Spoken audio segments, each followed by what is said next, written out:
Live from Chatterbox Sports Studios, it's Off the Bench with Thom Brennaman.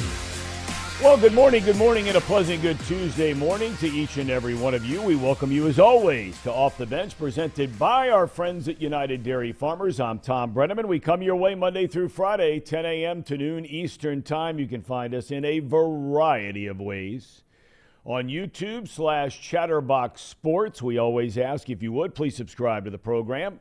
We also stream live on Facebook, the Chatterbox Sports page.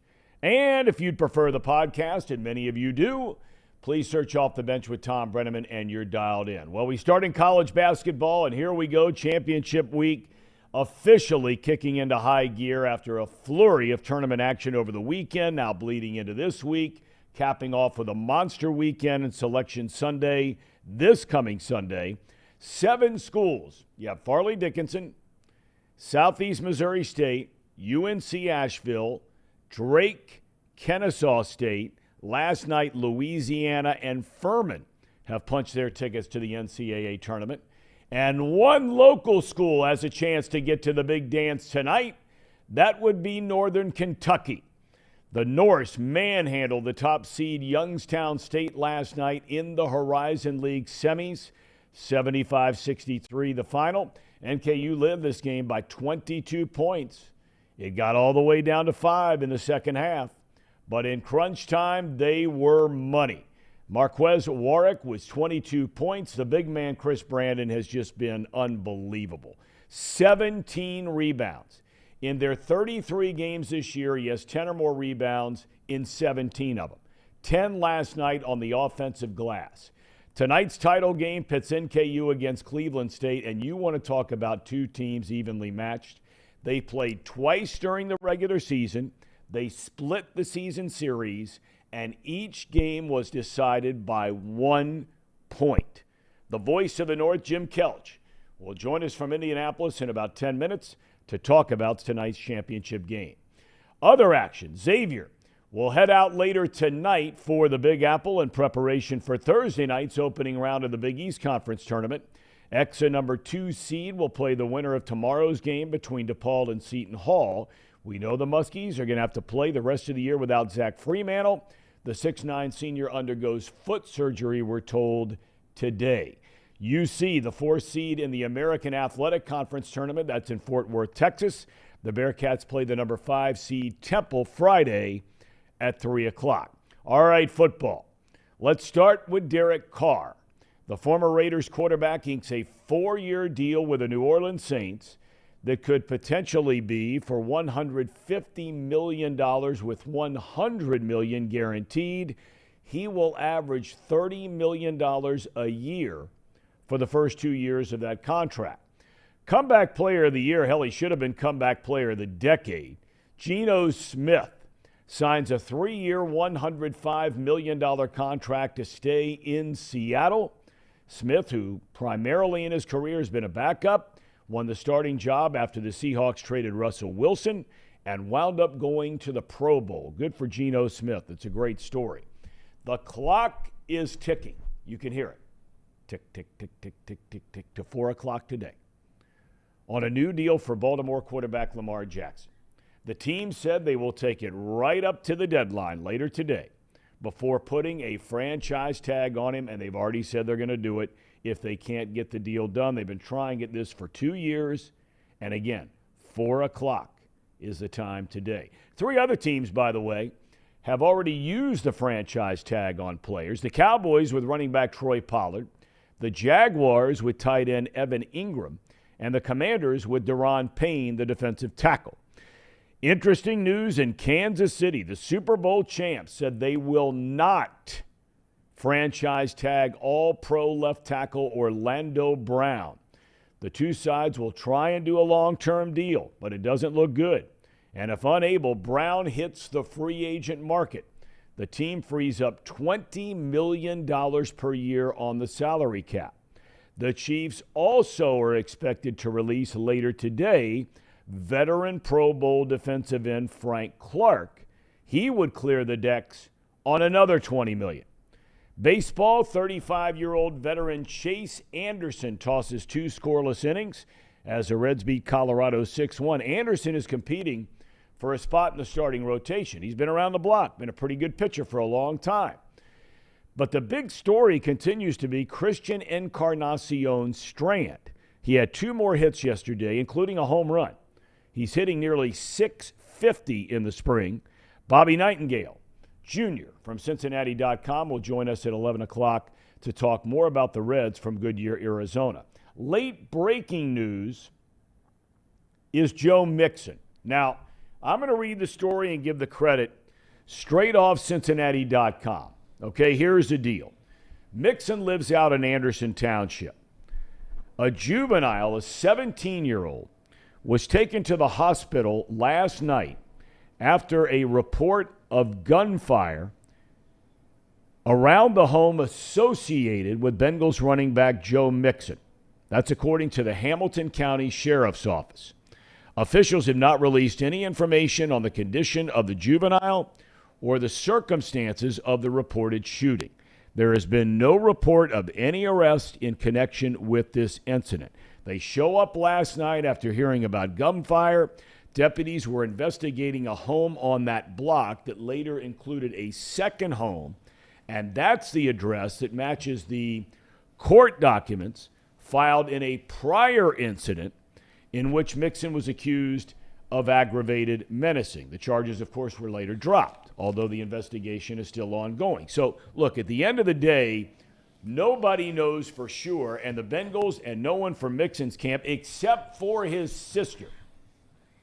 Mixon's sister comes out and says Joe Mixon has nothing to do with this whole thing. So, look, much like the prior situation, you don't want to jump to conclusions. We don't know the story. That's all the information we're getting. It's on every single news organization in the country. I mean, everything from Channel 19 to Channel 5 to Fox News to Cincinnati.com. Those are some of the details, very few albeit, that we know at this point in time. But what we do know is, for some reason, Joe Mixon's name continues to come up in some form or fashion in ways that you don't want it coming up. Now, look, I can speak from a little bit of experience on this kind of thing, and I'm not suggesting this is a deal with Mixon in this situation. But a lot of times, professional athletes who buy a home in the city in which they play. Now, football players are generally different than baseball players. Most baseball players, because they come in the summer, and you like being in Cincinnati in the summer, but in the winter, they get out of town, and they'll go live in Arizona or Florida or Texas, wherever it might be. They can continue to work out all those kinds of things, and some football players do the same. But most football players are required to come in year-round, right? Football season's played in the fall and the winter. They continue to work out. They have OTAs in the spring after the draft. Then you have camp right here in Cincinnati, since moving from Wilmington and moving from down in Kentucky at Georgetown and so forth. What I'm getting at in a long-winded way is a lot of times the players have a home and a residence, and when they leave to go out of town at the end of a season, no matter how long it might be, they'll have relatives that stay in the house, or they'll have friends that stay in the house. And sometimes there will be situations like this where the owner of the house, and according to all the documents, it's owned by a trust. But again, according to court documents, this is a resident that allegedly belongs to Joe Mixon. The bottom line is we bring in Casey McAllister, and the boss is here. A little intimidating sitting here doing the show with the boss sitting right there in the catbird seat, Trace Fowler. Bottom line is, fellas, and again, don't know the details, but the bottom line is his name continues to pop up, and this is not good. Yeah, I don't know if Casey, you want to go first? Yeah, my initial thoughts, it's really strange because now when we're talking about him being cut from the team, his future, I mean, that those weren't conversations we had throughout his entire career until now, leading up to this point. And now all these things are starting to come out. Coincidental, I guess. it's just very strange to me. I don't like it because it really affects his character, and it would, if the Bengals were to go ahead and, let's say, cut him, right, it would look worse for him than what it truly is, potentially. And that's what I said last time when he got into trouble or had these charges brought up on him about potentially threatening to kill someone. It was like if he were to be let go by the Bengals, then it would look like he was guilty. And the same thing now, right after the combine, after reports were that his future was not guaranteed, something happens to where the cops are called and show up at his place. So it's just unfortunate for him and his narrative that this is happening. I don't know if this specific instance really means anything because we don't even know if he was there, right? Like there's no nothing, idea. There's no report saying that he was even involved in the incident. His sister swears he wasn't. So, I mean, I would take her word for it. If he was a part of the incident, they would know very quickly if he was, right? Like they would assume, yes. They could find the evidence of him either holding the gun or not having an alibi, all those different circumstances. So we'll probably know more details soon, I imagine, if something is to come out of this. But as of right now, I don't know if there truly is anything. I don't know if it just happened to be terrible coincidence that it happened, something happened again. And it's just, that's my take on it. I don't know if it's just a terrible coincidence or not. I'm just here to wait and see if there's any more details to come out of this. Trace, any thoughts? Well, quickly, I think it's relatively unfortunate, and to put aside the idea that I read in the article that it looked like there was minor injuries, so I'm assuming that everyone's okay and fine before I go into this next point. But if you're the Cincinnati Bengals, you're in a position where Joe Mixon, you drafted him when there was a lot of the league that didn't want to draft him. Yep. That's the reason he fell to you in the first place. Yep. So you got a first round running back with a second round pick. Yep. And for the most part, throughout his entire career, he's been a model citizen, whatever term you'd like to use. Yes, he has. He's been perfectly what you would want from the Cincinnati Bengals when you made that draft pick. Yep. He's proven that he has not been a problem for a long time. He's been a good locker room guy. You never really heard him come out and say anything that would make you really question his character. And it's unfortunate for him that he's in a precarious position where he's probably the right thing to do from a franchise position is to either renegotiate a deal significantly and or cut him. And these two things have come out during that time frame. So the last point I would make, and this is something to think about, is I think the Bengals at this point, if they want to get a deal done with him and they really want to keep him around, Joe Mixon's in a spot now where he has to get a deal done. So from a negotiation or a leverage standpoint, and you can like it or not, the Cincinnati Bengals will use this to their advantage, knowing that the rest of the league, they don't know him well. The Bengals know him the best. If the Bengals want to keep him, they will use this as leverage and bring that price point down as much as they possibly can and say, listen, if you want to leave, just know it's going to be difficult with the last two things that have happened because there's going to be half the teams in this league aren't even going to touch you.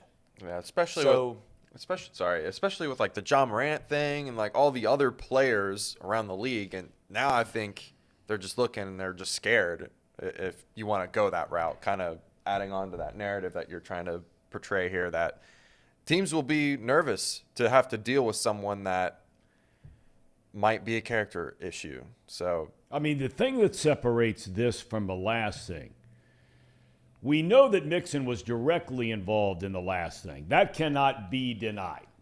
Everybody has agreed he had a gun.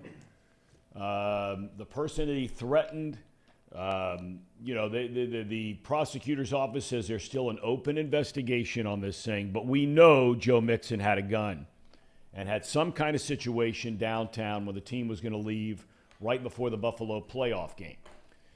This thing is now escalated even to a far higher level because now you actually have a human being, a 17-year-old, and I'm not suggesting the 17-year-old wasn't guilty of trying to break in the house. I have no idea.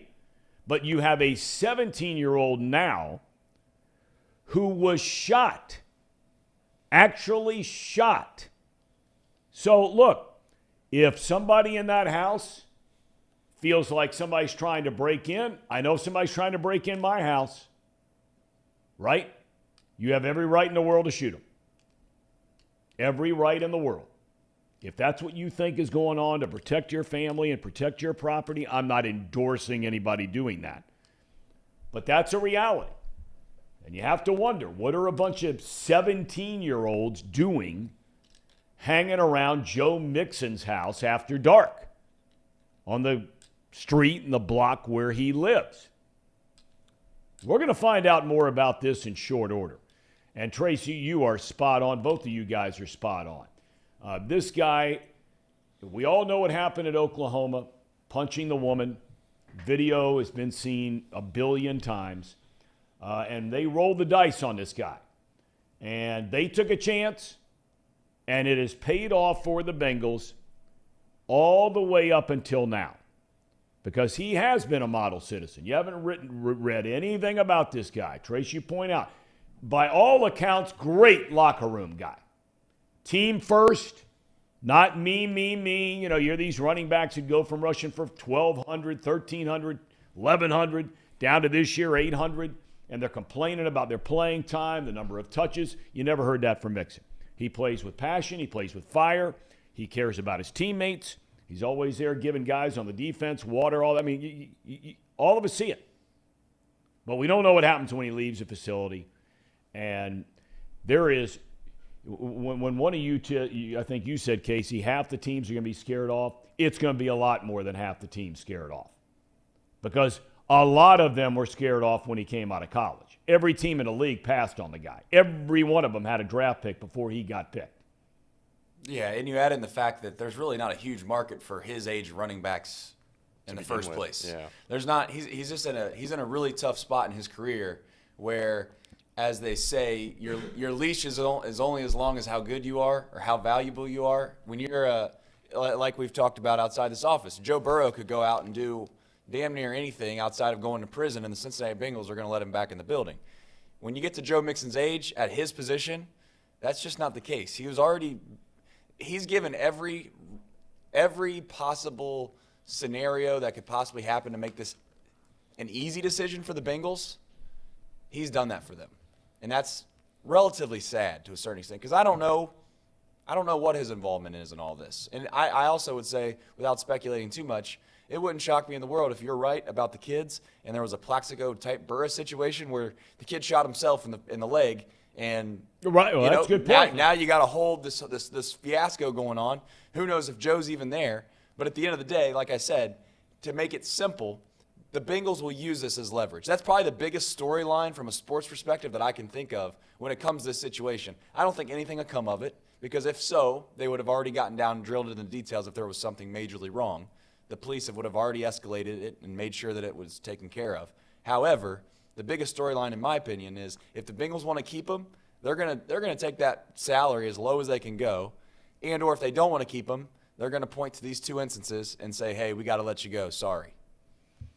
Casey, I just got a text from Jim Kelch. Did you reach out to him on that email? Yes, I did. Okay. I have to check his spam. Sorry, I'm having to do this right now, but he's ready to come on. Please forgive me. You're fine. Because we're going to have Jim Kelch to talk about the Norse. Well, I tell you what. Big win. They come out of the woodwork. Your alma mater, the alums. Did you know they played last night, by the way? I did know. I did. I was watching them. How much of the game did you watch? Tell the truth. I watched the first half and thought the game was, wrapped up. But I was checking the ESPN app as I'm sitting there watching an indoor game. Watching what? Indoor soccer game. Fiance plays indoors. Oh, I got you. Okay. And so he says, send it again. You got the email we went through, right? Yeah. Okay. We'll send it again. But they play Milwaukee tonight. Or no, Cleveland State tonight. Cleveland State. Milwaukee got ran over by Cleveland State last night. And as you mentioned on the rundown there at the beginning of the show, they split home and home with 1-point wins for each. That was the shot. The time they beat Cleveland State was the time that Warwick on his birthday hit that bomb to win the game. And I was going through the box scores. This isn't the best way of scouting for games, is to run through box scores and just do a quick little box score scouting. But Cleveland State shot very poorly in one of their games. They shot 10% from three, and it was a 1-point game. But then on the opposite side, they shot well the second game, and then oddly enough, Cleveland State only won by 1. The difference, though, for Northern Kentucky in both of these games, they've got out and rebounded by 10 or more rebounds in both games. So if you think of that, some people from a perspective of they overvalue turnovers. If I walked in here and I said they turned the ball over 10 extra times in 2 different games against Cleveland State, you'd be like, oh, if they do that again, they're going to lose. Rebounds, in my opinion, are the same thing, Tom. Like if you can't get an offensive or a defensive rebound, you're basically giving the team an extra possession.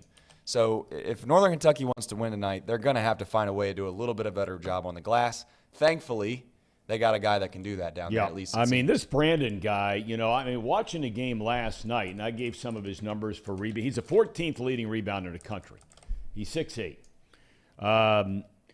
And he's a transfer from Detroit Mercy.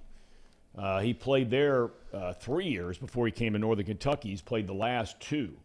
And he's the 14th leading rebounder in the country. But on the offensive glass is where this guy, he's as good an offensive rebounder as I've seen on any player in the country this year. I mean, he had 17 rebounds last night, 10 of them on the offensive glass. And that's what this guy does seemingly every single night. They're a fun team to watch. They're very well coached. They play great defense. That's been their calling card most of the year. It's only been recently they've started to score a lot of points, or a lot more points. But defense is where they hang their hat. And so, we'll talk to Jim Kelch here in a second. Hopefully we can get this thing dialed in and get him on there. Still not there, right? He's dialing in. Okay, dialing in right now. Okay. Jim Kelch, of course, I was with Jim when he was announcing the Reds games and does a great job. I was over there watching the lacrosse practice last night and had the radio on and listened to Jim. And his partner, is it Rick Broering? Hey, Jim, can you hear me? Yeah, Rick He does Broering. a nice job. He does. Rick does a lot of stuff. He's been on the rebound rundown with Paul. Paul does a lot of things. Oddly enough, I think Rick is a big NKU guy, but he also does the Musketeer Report. So oddly enough, he's probably a busy guy at this time of the year. Oh, there's no doubt. There's no doubt. So. Well, let's go to Indianapolis. He's dialed in. The aforementioned Hello, Thomas. Jim Kelch. How are you, man? It's great to see your face. How's everything? It's all going well, yeah, particularly right now after that win last night. And this is, of course, as you know, just a great, great sports time of the year. And there's nowhere I'd rather be right here than in Indianapolis tonight. Well, I was listening to you and Rick last night. I've listened to you the last number of games as this Northern Kentucky thing has started to gain some steam and playing so well. What's the difference, Jim, here before we get to last night's game or tonight's game, most importantly? What has been the difference? We had Coach Horn on the other day, but from your perspective, what has been the difference in this team the last 3-4 weeks? Tom, I think that they really build toward this time of year. And while I don't want to take anything away from the regular season, I think that they look to do things during the course of the regular season to get to this weekend in March, because when you're in the Horizon League, this is everything. This is the goal. This is reaching for the brass ring. If you don't get something done here this weekend, then your season by and large is over.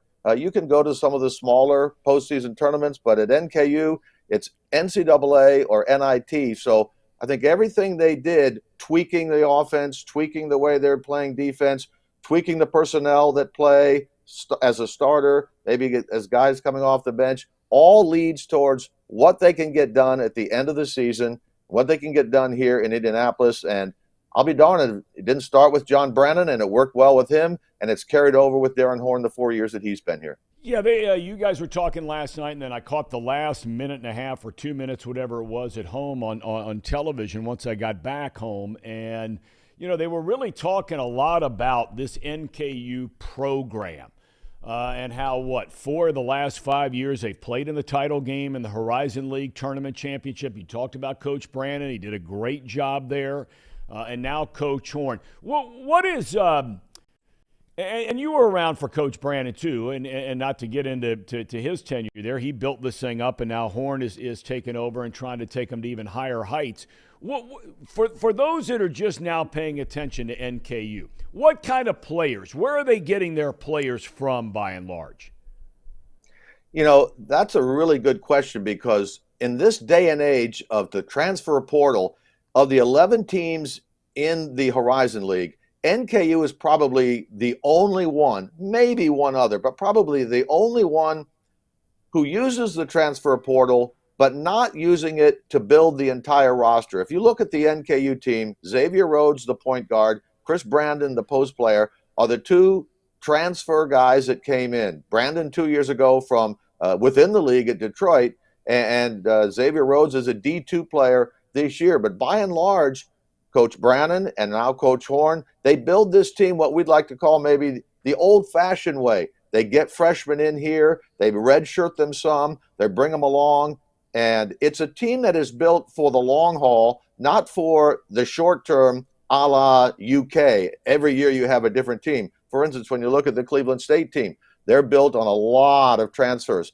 Last night's team in Youngstown State, their top 6 players, all transfers. So it's a different team every year, but that's not really been the case here. And I think they build towards when they're a sophomore, when they're a junior, when they're a senior, to learn the program, to get better, because the defensive style that Coach Horn plays takes a little time to learn, takes a little time to get used to. And so he's done it the old-fashioned way, and I think in the end, that's a good thing. Let's talk about tonight's game a little bit. We were talking before you came on the air. You go back and you look inside the box scores. They've played twice, NKU and Cleveland State. Both games decided by one single digit. And Trace was going through how both times NKU was grossly out-rebounded by Cleveland State. Did you feel like that was the difference in the two games, even though, you know, they won one and lost one, NKU? Or what do you think the difference could be tonight? Well, this is a Cleveland State team that does not shoot the three. I mean, they have the second fewest threes in the league, and yet when they defeated NKU at Cleveland State, Tom, they had 6 threes and 18 attempts. That's a season high for them in terms of attempts. They had some big threes that got them over the top, which they don't normally do. This is a team that loves to push the ball inside. They have a transfer in Tristan Enaruna, who is an all-conference player and by far their best player. They have a fifth-year senior in Deontay Johnson, who's a rebounding machine. But their strength is offensive rebounding. If you look back at the two games, they killed NKU on the glass, as you said, particularly on the offensive end. NKU won that first game on a last-second three by Marquez Warwick. Mm-hmm. But I think it comes down tonight that who is playing the best basketball. Both teams are playing pretty well right now, but let's hope that NKU, from a defensive standpoint, because as I know you've talked to Coach Horn before, everything starts with his team with defense, and they're playing pretty darn good defense right now. I want to ask you about Brandon. I'm just kind of curious off the top of my head real quick. I know he was a transfer from Detroit. He's played 5 years. Would he be granted another year because of the COVID year if he wanted to come back and play next year? I think, Tom, this is his COVID year because he played 3 years up at Detroit, and in the midst of that was the COVID year, and then his senior year would have been last year, so this would be the extra year for him, so he would be finished after this year. Well, based on what you just said, and, look, really paying attention to him in particular, and I know there are a lot of other guys. There's been a lot of balance scoring. They had 5 guys in double figures in their first game of the tournament. They had nearly 4 guys in double figures last night, 1 point shy of having 4 players in double figures. But Brandon seems like he's going to be extremely important tonight based on what you just said about rebounding. I mean, this guy is a rebounding machine, especially on the offensive glass. Might he be the most important player on the floor tonight for NKU? Well, when you talk to Darren Horn, he says this team lives and dies really with 2 players. Chris Brandon's energy in terms of rebounding and Marquez Warwick in terms of his shooting and getting open. Because let's face it, he's the leading scorer on this team, so everybody keys on him offensively. And if he's not doing the job, then this team struggled for a while. They found their way around that now, but they're in the middle of the season. It was Marquez Warwick or nothing. And in terms of the energy that Chris Brandon brings, this guy leads the league in rebounding. He's not a big-time scorer, but if he's not participating in the lane and handling things in the paint, then this team struggles. And that's why it was so important last night. He got off to a great start. I think he had 8 rebounds in the first 10 minutes of the game. And so when he has that motor going, this team does a great job. All right, Jimbo, I'm excited for you, man, having a chance to call a game like this tonight. I know that Northern Kentucky, their fans travel very, very well, and it's going to be a lot of fun tonight. Hopefully we'll be talking to you and Coach Horn again here in the next few days leading up to an NCAA tournament appearance. That'd be all right, wouldn't it?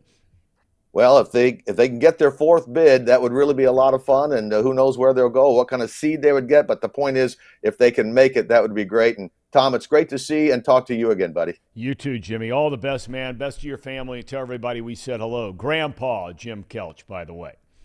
Indeed. Thanks, Tom. Absolutely. Jim Kelch, kind enough to join us. What a great dude. I mean, that guy, he should be broadcasting Major League Baseball again. I know he's thrilled about doing Northern Kentucky, but I really hope this guy gets a chance to broadcast Major League Baseball again, because I have a feeling, I don't want to speak for him, but I have a feeling it's something that he would very much like to do.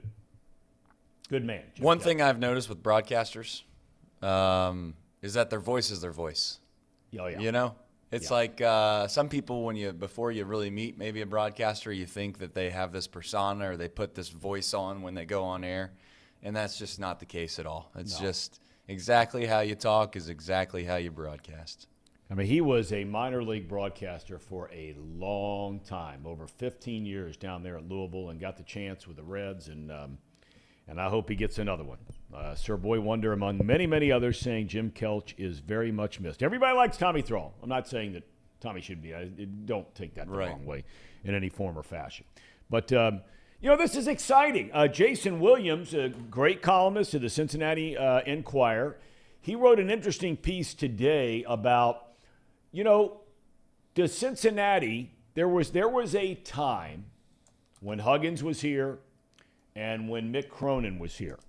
There was a time when we got to this point in time in the year where this town was going crazy because, Huggins, 18 years or whatever it was, and going to the NCAA tournament. Cronin had a run of 9 years in a row going to the NCAA tournament after a slow start. But barring a miracle in the American Athletic Conference this weekend, UC is not going to the NCAA tournament. NKU has a chance tonight. We know Xavier's going. Dayton has a chance. And look, who knows in the MAC tournament? Maybe Miami puts together an unbelievable run. Likely, no. Could it happen? Anything can happen. But he makes a point, and I'm curious if you guys agree, that if UC is not in the hunt, the madness is not the same in Cincinnati. And he made the point, it's taking nothing away from Xavier. But it's a small private school, right, with an incredibly dedicated fan base. They sell out virtually every game at Centos Center, 10,000, whatever it is, right? But that it's not the same. Do you guys agree with that? That's more than fair. Yeah, the XU fans are going to go crazy when you talk about this. No, I don't even know if Xavier fans, the ones that are relatively, non-blinders on, if you will, they would agree that, listen, if UC's not even competitive when it comes time to March, that the buzz around the city is not the same. I think I would even argue that that Xavier could have a really great team, and it would almost be spiteful for half the city because they're not competitive as well. The best time is when they're both relatively competitive and there's jawing going back and forth. When UC is not relevant, it makes it harder for that jawing to go back and forth because UC fans are going to be quiet at that moment. Now, one would argue that UC's days are just around the corner with the Big 12 and West, so it's not like they're Georgetown. Yep. You could be in a situation where you're Georgetown and you're not sure if you're ever going to get back. But yeah, is that even arguable? I don't. Maybe I'm being naive, but we have plenty of X fans in the chat. I'd like to see what they think. X is great. They have a good chance to get maybe to the second weekend for the first time in a little bit, but it's not going to be the same without UC. No, No, and I mean, and even Skip Prosser, Jason Williams made the point that he was reflecting on a conversation he had with Skip Prosser, the late, great, beautiful human being, beautiful man, great coach. Love that guy, Skip Prosser.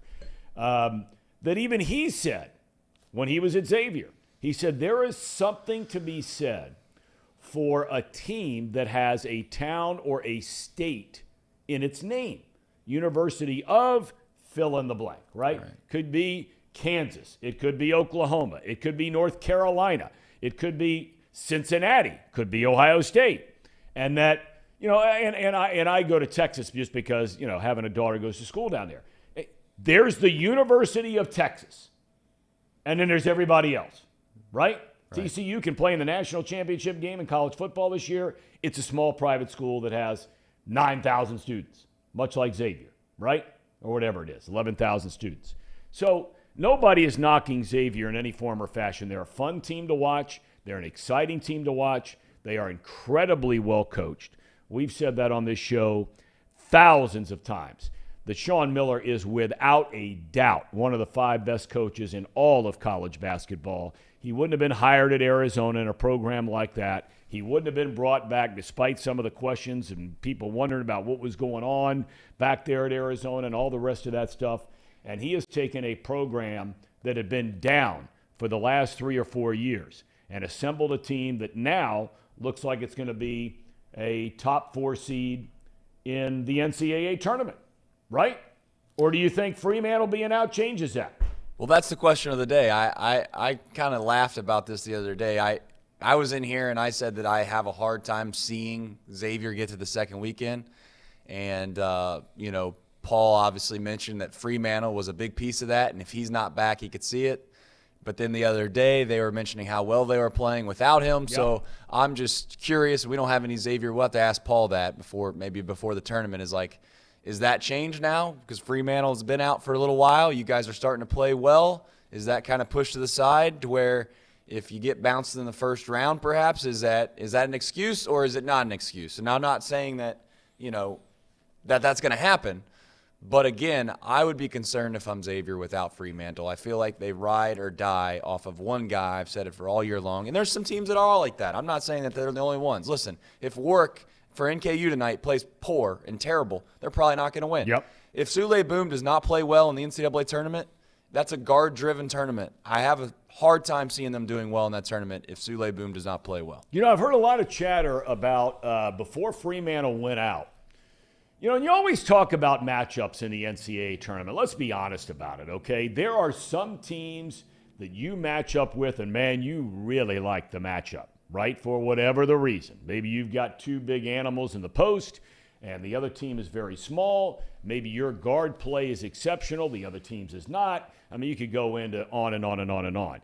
But it was interesting in hearing some of the Xavier folks talk about how, 3 weeks ago they thought that a team who had a really big presence inside could give them some problems because Fremantle, despite all his strengths as a scorer and a rebounder, is not a good defender and was recognized as not a good defender.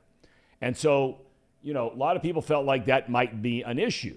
Now, people are wondering if they only have one post player and good guard play, the other team, now you get into a situation like they got into Nunji a couple of times where he's their last big man, if you will. If he gets 2 or 3 fouls, 2 fouls in the first 8 minutes of a game, this is where now they could be in some big trouble. Big trouble. Hunter's done a nice job, but if you got to start playing minutes, and I'm drawing a blank on the guy's name who would be taking over for him right now, but, the matchup is going to be, I don't think it matters what they do here in the Big East tournament. I think they're going to be a 4 seed, 5 seed based on the body of work for the whole year. But who do you play?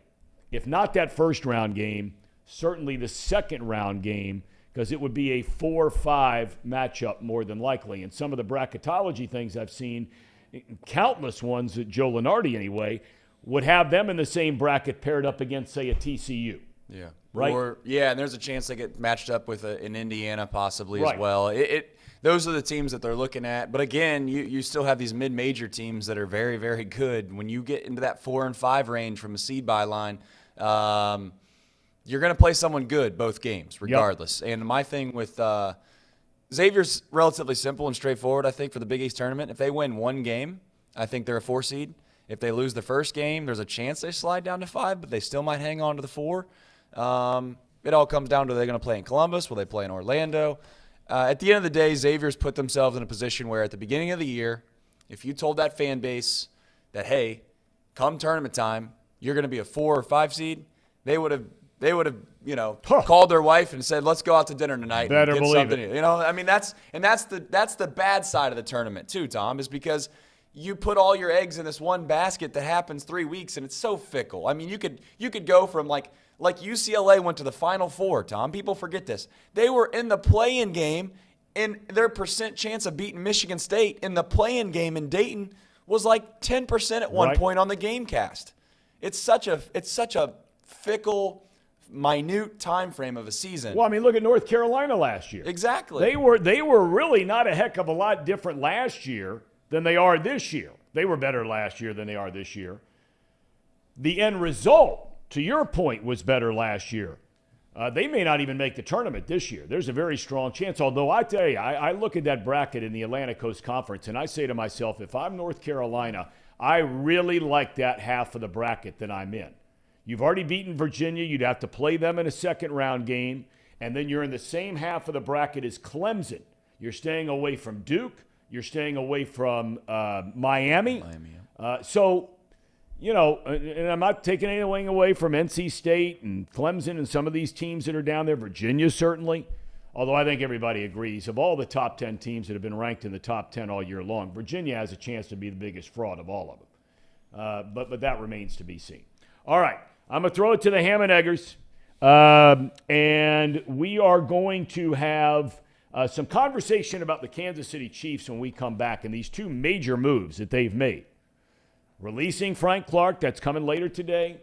They're not going to tag Orlando Brown when everybody and his brother said they were.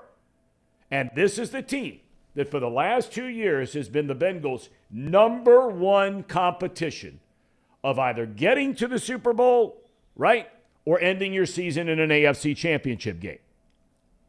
So what does this mean for the Chiefs, and what does it mean for the Bengals? And then coming up at 11 o'clock, Bob Nightingale Jr. will join us from Goodyear, Arizona, to talk Reds baseball. No Tracy Jones, by the way, today. Don't know what's going on with the Tracer. And later in the show, we will walk through the quarterback carousel of some of these things going on now and what's next. Rich Eisen, a very interesting comment on the NFL Network yesterday about Tom Brady. So we'll get to all this and more coming up. Ham and Eggers, Mr. President, take the stage. It's that time of the show, the Ham and Eggers. These guys are great, trust me, I would know. I introduce all the best segments. Well, usually this part of the show is where we do all our advertisement.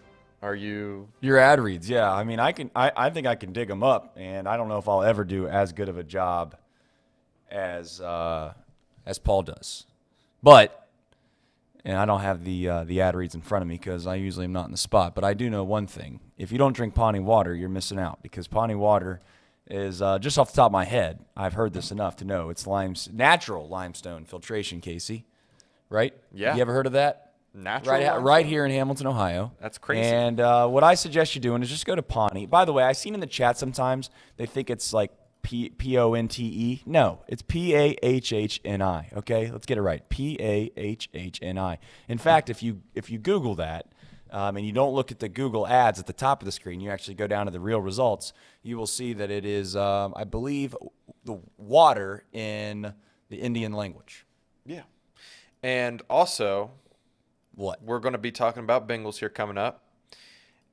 The Bengals Report is brought to you by Encore Technologies. Encore Technologies provides IT solutions for a data-centered world with a suite of services from mobile computing to desktop to data center, supporting both centralized and work-from-home computing modules to improve efficiency and productivity.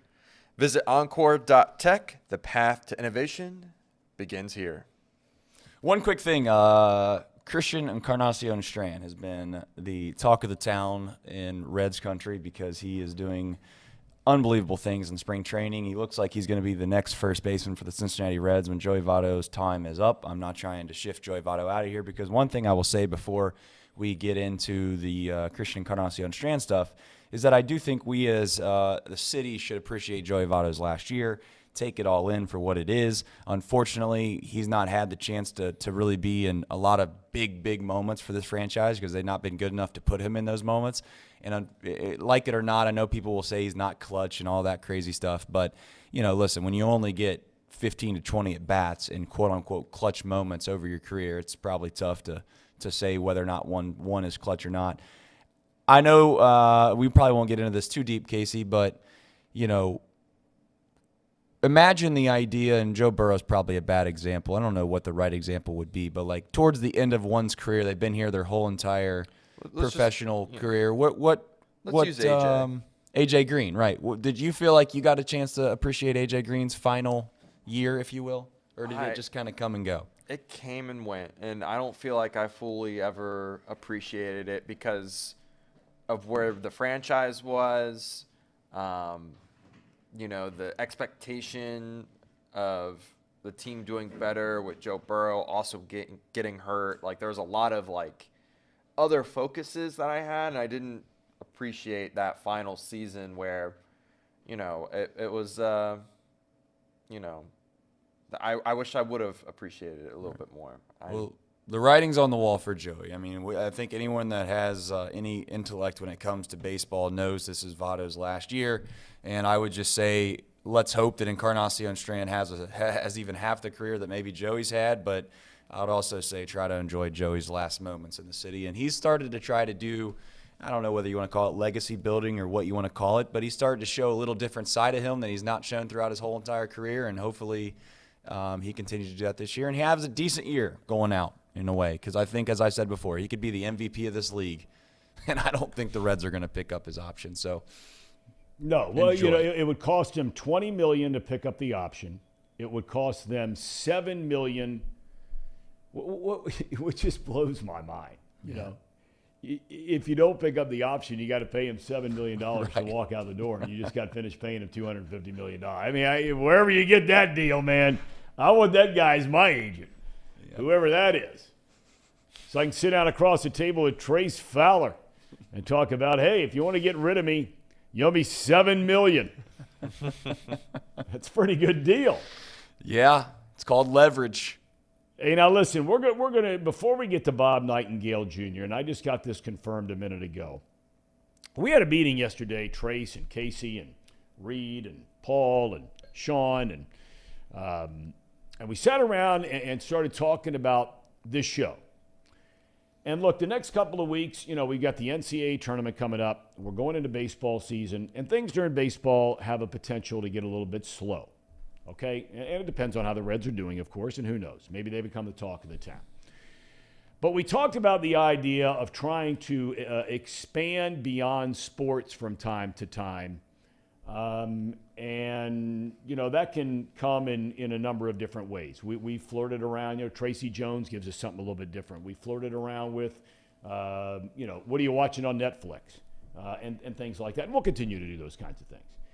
But it was almost like God at work last night, because after we have this conversation, and I'm going to tell this story very briefly, okay? But I just want to give everybody a heads up for what's coming up tomorrow, okay? I've known a guy here in town named Dan Telkamp for years and years and years. He's a hard-working construction worker, does a lot of remodeling for homes and so on and so forth. Modest business, hard-working man, just like most of you. He makes his home in Fairfax, which is very much a middle-class American neighborhood here on the east side of Cincinnati. He got a phone call that no parent ever wants to get. I shared with many of you last week, our daughter had to go to an emergency room in Fort Worth, Texas last week, and thank God, she's okay. But when you get a phone call and you meet with a doctor who tells you that your not even 21-year-old daughter is diagnosed with ALS. There's no cure for ALS. I had a good friend in my neighborhood who was one of the greatest lacrosse players in the history of the sport at the University of North Carolina. Strong, athletic man, diagnosed about 6 years ago. His story told many, many times here in Greater Cincinnati, named Graham Harden. And to watch what that disease does to somebody, you have to see it, and it's devastating. Dan Telkamp's daughter, Samantha, has ALS. This is a family that doesn't have a ton of money, and there are a lot of people that are trying to help. But when you get diagnosed with this, there are a lot of things that all of a sudden you have to do, whether it's to your house and making it wheelchair friendly. She's already in a wheelchair. This is escalated so rapidly since getting diagnosed. And, you know, you have to go get a van to be able to take them to the doctor and things like that. Money that comes out of your pocket, your own pocket, that insurance doesn't cover, that starts to add up. And I ran into Dan last night, and we're having a long conversation. His daughter was just featured in a beautiful story done on Channel 19 by Joe Danneman. Good man, Joe. And I asked Dan Telkamp, I said, look, if you don't want to do it, don't do it. I totally get it. But maybe by having your daughter and you on this show, that there's a chance that we could help raise some money. It's a GoFundMe account, and we'll give all this information tomorrow. But we're going to have Dan Telkamp and his daughter Sam on this program tomorrow. She was a great athlete, great lacrosse player at Marymount High School. And a lot of people think Marymount High School, and you think, oh, Marymount, they got a lot of money out there. Oh, Terrace Park, that feeds into Marymount, a lot of money out there. True. Fairfax is a neighborhood that feeds into the Marymount School District where that is not the case in any form or fashion. So tomorrow we're going to have them on this show, and if any of you are able to help them, that's great. But if nothing else, the awareness of what this is like, because for anyone who is a dad,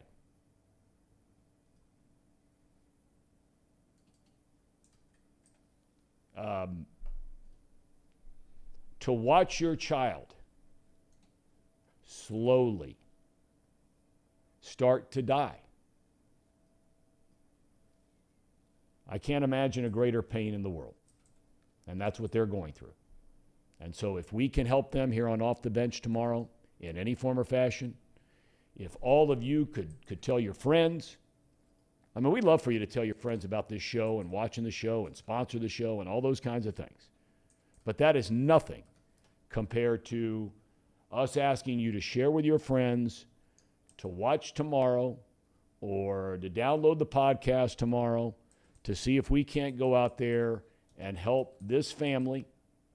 She is one of 3 kids, 21 or younger, in the entire state of Ohio that's been diagnosed with ALS. There's one in Columbus, and there's one in Youngstown. And there are fewer than 30 at that age in the United States of America. 30. And we're having one of those dads and one of those kids, she's still a kid, on tomorrow. All right, we got lost train of my thought here. Bob Nightingale Jr. Coming up, and everybody on the chat, thank you so much. Right away, everybody from AJ to Sir Boy Wonder to I Like Bacon to Everett, everybody and you regulars here already looking forward to tomorrow. Me too. And Brian, thank you. Tom, you're a good man. This is nothing to do with me because I've known this guy a long time. And he is as rock solid, a regular, down-to-earth guy as you're ever going to meet in your life. And I was blessed just to hang out and talk to him for a long time last night. I want to get back to, before we get Bob Nightingale Jr. on, because you guys are talking about this a little bit with this Encarnacion Strand guy. You know, look, I've always said that minor leaguers, to quote my former broadcast partner and Major League Baseball World Series winning manager Bob Brenly, that minor leaguers are guys out on rehab. He used to say all the time, they're like dead guys to me. Meaning they're not helping the major league club, right? That's probably an analogy, a bad word after what we were just talking about. I'm sorry. But that was his, it's what he used to say. He's like, they're not helping the major league club. I don't have time to think about them. I got to worry about the 25 guys I got on this team right now and trying to win a game tonight. And the press is asking me about some guy at AAA and what his numbers are. So I was digging around a little bit after watching what this guy's doing in spring training. Every game he gets in, 2 hits, last night, home run. He's hitting almost 650, and then I looked up his numbers last year. Now, when you hear that name, I think the first thing you might think of is maybe a Latin player. Now, he obviously has Latin blood somewhere, but he's an American-born player, and he played collegiately at Oklahoma State. He's only 23 years old. After they drafted him, I think it was the 4th round, after they drafted him last year in 450 at-bats, this cat hits 35 home runs and knocks in 114 runs. Has 31 doubles, 5 triples. I mean, we'll ask Bob in a minute. Is this the kind of guy, he's playing first base right now, right? Is this the kind of guy you say, hey, start the year at AAA? If you're still hitting, you come up. But they've already boxed themselves into a corner a little bit at first base because of what they're doing with Tyler Stevenson. Right? I mean, you got Votto at first, and you've decided maybe against some lefties or whatever it might be, you've gone on record, David Bell is saying, when Votto's not playing first, Stevenson's going to get a lot of playing time at first. Does that stunt what this guy might have a chance to do? Yeah, and I mean, you always have the service time question, the manipulation of the service time, whether or not you'd want to do that or not want to do that. Really quickly, Bryce Spalding, who's been on Chatterbox Reds, had a tweet that Reed had brought to my attention. He said, players since 2010 have a higher minor league WRC plus than Christian Encarnacion Strand. Here goes the list. You ready for the guys that have the same exact minor league WRC plus? Kyle Schwarber. From Middletown, Ohio. That's right. Set you up for that, Tom. Thank Ready? you. Bryant, Brandon Belt, Hosmer, Conforto, Guerrero Jr., Paul Goldschmidt, Pete Alonso, Andrew Benintendi, Mike Trout, Joey Gallo, Wander Franco.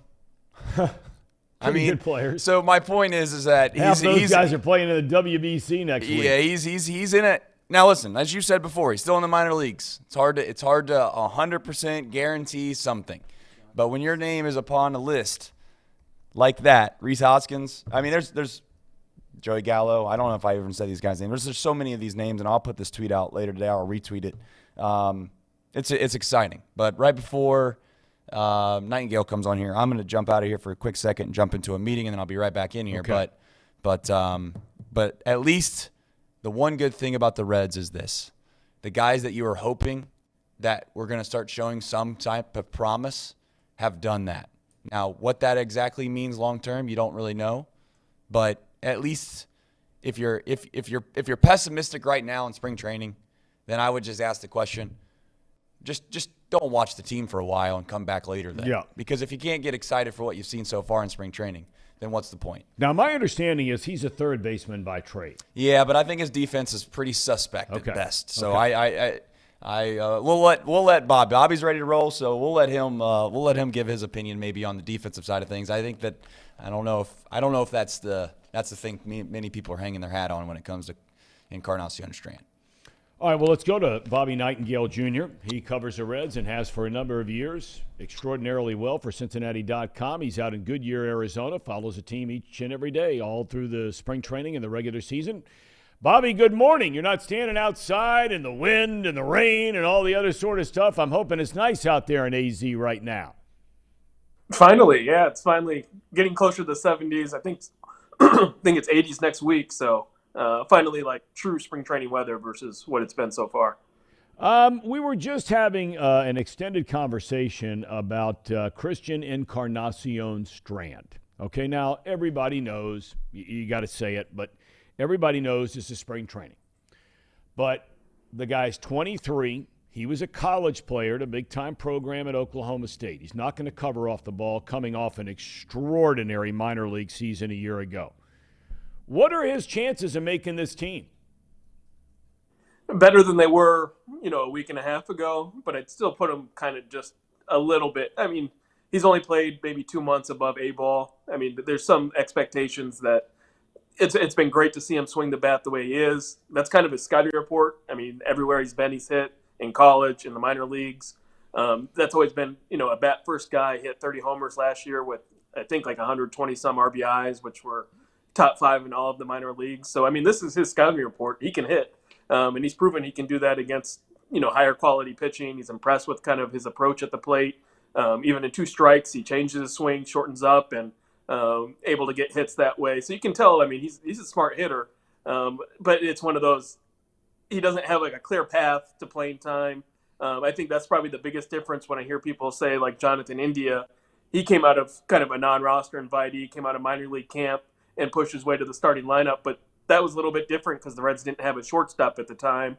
They ended up moving Eugenio Suarez there. That opened up second base, which created the spot. Whereas there's not really that big of a hole in the infield. They're testing him out at first base, a position he hasn't played a ton.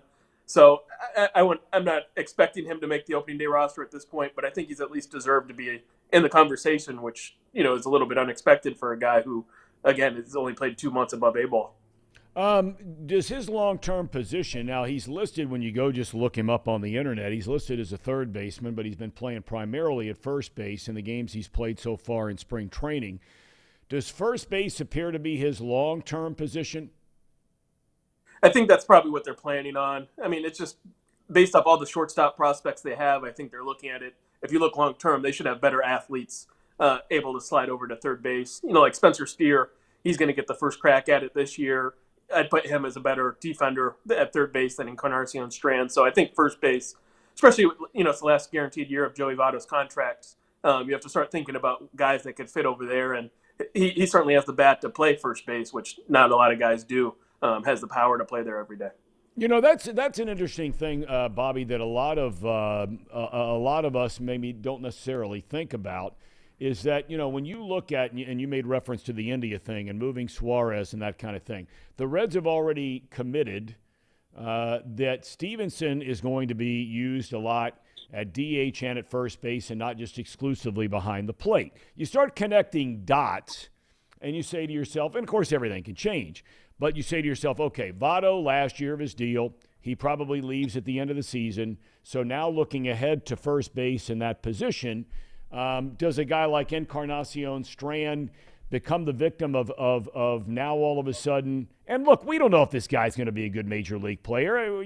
Like you just said, he's barely played above single A. But these are the things that people are paid a lot of money to start thinking about well ahead of time. Does he get stunted behind Stevenson getting a lot of playing time at first? Or is he a guy maybe you just look at and say, you know what, heck with third, heck with first, this guy can hit, and he's going to be the DH? I think it's probably more likely Stevenson would be your more regular DH than Encarnacion Strand, just based off the fact, Stevenson, long-term, they still see him as a catcher. I think this year is more about, one, our lineup isn't going to produce a ton of runs, at least on paper. So if you get Tyler Stevenson's name in the lineup, that's one way to fix it. And two, he did miss a ton of time last year. That's a lot of at-bats. He's still a young guy, but missing 300, 400 at-bats that he could have had last year, you want him to get those back. So I still think long-term they still see Stevenson as a guy, okay, if we want him to be catching 90 games instead of, I think their goal is around 65 this year, I think they're still comfortable doing that. I think it's just one of those kind of circumstances are pushing him more towards DH and first base. But I don't think long-term they see Tyler Stevenson as, okay, he has to play first base unless something happens where, like, he gets a concussion. Obviously, that'll change kind of all the plans behind the plate. But they're still confident in him as their starting catcher. Well, the guy who's gotten more pub than anybody as far as the young players are concerned is De La Cruz. And the other day, he turns around a 100-mile-per-hour fastball from, of all people, Aroldis Chapman, as a right-handed batter, triples, comes up later in the game as a left-handed batter, homers. I know you've been writing about him quite a bit here lately. What are people saying about this guy? As advertised, don't get too excited yet. Let's wait and see. What's realistic for him to start the year? Minor leagues, probably? Yeah, I think it's almost certainly the minor leagues. I don't think he's done enough to say, like, he's not consistent enough defensively. You can tell that in drills where it's like, okay, this guy has to be your starting shortstop. The tools are all there. I mean, he's definitely – if he's not the fastest guy on the team, he's top 2 or 3. Might have the most power on the team. His arm's probably the strongest, or top 2 or 3 on the team. So, I mean, he stands out in so many different ways. All the tools are there, but you can just tell, like, consistency-wise, I think there's another level he needs to get to. You can make 30 errors in the minor leagues. If you do that in the majors, that's killing your pitchers. That's, there's a lot more at stake. So I think that's the biggest thing is, one, he has to cut down on, become a little bit more consistent defensively. I mean, he could be a great defender. It's just a little bit consistency that you can tell. I mean, he's only 21, so that'll come with time. But, I mean, hearing other people talk about him, I mean, he's kind of like one of one. No one wants to put him in a box. No one wants to put a ceiling on it. You even talk to scouts. I mean, it's hard to find scouts that even want to, try to nitpick him. I know there's a lot made of, like, his strikeout rate, and that's an area that he has to cut down on. But you also have to remember, I mean, that last year was his first full year in the minor leagues, and he ended up, player of the month in Double-A his first month there, youngest player in the league. So he's doing a lot of things that, are kind of unheard of. I mean, no one's really gone from playing in the Dominican Summer League to Double-A as quickly as he has. So I don't think anyone wants to put a cap on his potential.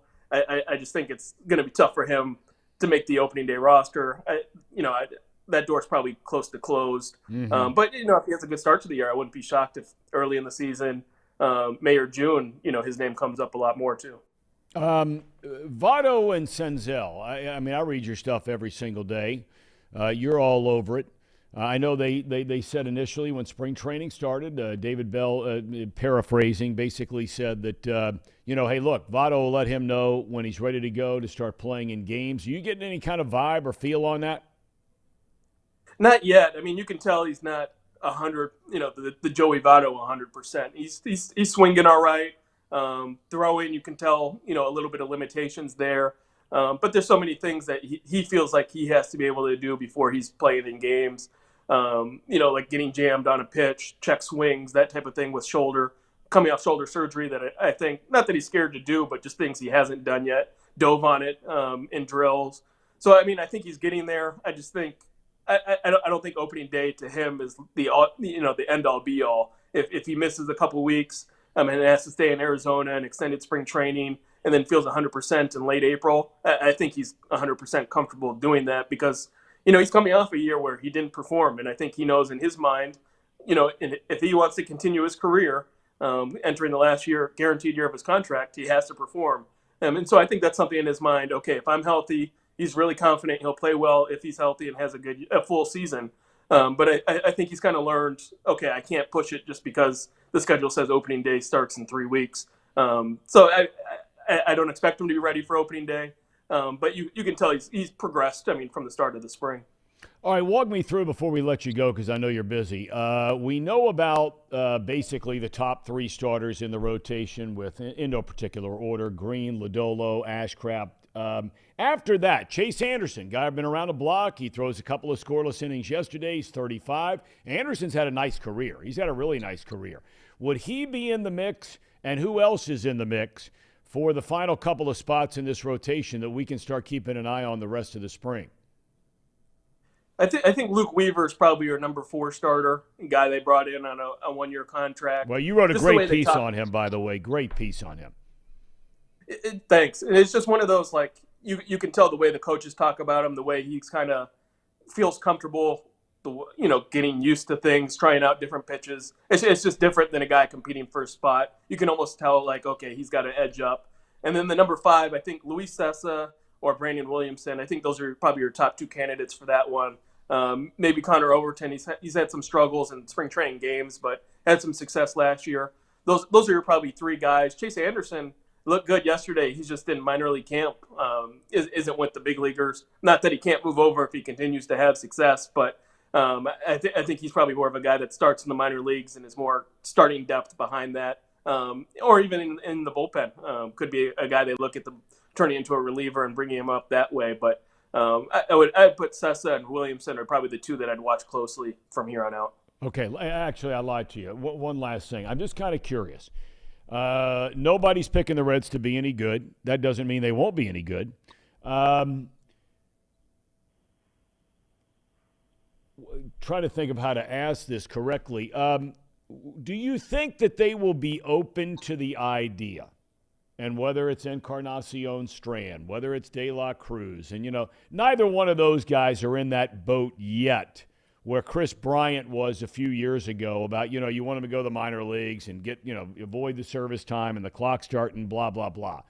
Do you think the Reds are going to be open-minded to bringing up young players this year, whereas maybe they have not been in the past? Yeah, I definitely do think so. I mean, it's one of those, if you really wanted to play service time games, I think they would have done it with Hunter Green last year, and he was on the opening day roster. I mean, he was a guy who he's pitched, I think, a fewer than 100 minor league innings in his career going to last year. Nick Lodolo, same thing. I mean, he had an injury-filled 2021 season, I think threw less than 50 innings and then ended up in the opening day rotation. So, I mean, with those two guys, they were both the first pitchers taken in their draft classes, top 10 picks. I mean, if you really wanted to play service time games, you could have done it there. Jonathan India was on the opening day lineup. Alexis Diaz, another guy. So I don't think that's really a consideration. I think they look at it as, if these guys come up, we want them to stay up. You kind of see like Jose Barrero, I think, is kind of not a cautionary tale, but if you push a guy too hard, too early, and then has the ups and downs, you don't want to kill his confidence that way. So I think that's more the concern versus, worried about service time games, because I do think they want to be viewed as a contender as early as, if they're not next year, 2025 at the latest. But I think they're looking at next year as a year. If the starting pitchers can take a step forward, as okay, with this 2024 season should be a year where the Reds feel like they're more of a contender. All right, Bobby, we thank you so much for your generous time and expertise, and enjoy the sunshine out there in Arizona. We'll catch up with you sometime soon. Thank you very much. Yeah, thanks for having me on. All right, Bobby Nightingale Jr. He's all over the Redlegs, 24/7. 24/7, big leaguer Bobby Nightingale Jr. Love his dad. Big leaguer. As well. People always say that about me. I get off a show like that, and they're like, God, Thom Brennaman, I love his dad. But Bobby's dad's, he's an awesome writer. Has been the lead Major League Baseball writer for USA Today forever. He's as dialed in with people around Major League Baseball as there is out there. All right. So we got a little Reds in the mix. We covered some Northern Kentucky. They've got the big game tonight, taking on Cleveland State. The Joe Mixon thing, we've not heard any further updates on that. I doubt we will while this show is going on until noon Eastern time today. Good morning to USA Veteran Retired. Thank you for your service. Now we get to the Bengals. Okay. And not Joe Mixon. Although they have a decision to make about Mixon here sometime soon. We talked about it yesterday. If they cut him between now and May the 31st, you save $7 million. You cut him on June the 1st or after, you save $10 million on the cap, blah, blah, blah. Okay. But let's talk about the Kansas City Chiefs, because we have discussed a lot on this program since the Chiefs beat the Bengals in the championship game. The Chiefs win the Super Bowl pretty handily, quite honestly, against the Philadelphia Eagles. And them being sort of like the model of how the Bengals should build their team. Great offensive line. Protect the quarterback. Don't necessarily have to have major stars at your skill positions. They certainly have one in Kelsey, best tight end in the NFL, one of the best of all time. But last year they did not have a wide receiver that is in the same galaxy as Jamar Chase or T. Higgins. In fact, you can make an argument they didn't have a receiver that was better than Tyler Boyd. They bring in Tony, a former number 1 pick. He does some things in the receiving game, does a lot of big things in the punt return game. We know that. So does Philadelphia. Smith-Schuster, I've always loved him as a player. I know a lot of people don't like him because of his days with the Steelers, but the guy's a gamer and he's a player.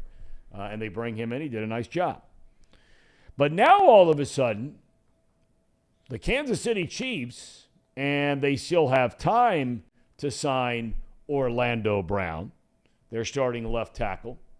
Started his career, of course, in Baltimore, comes to Kansas City, Pro Bowler. Every year he's been with the Chiefs except for 1 year, considered by many one of the top 2 or 3 left tackles in the game.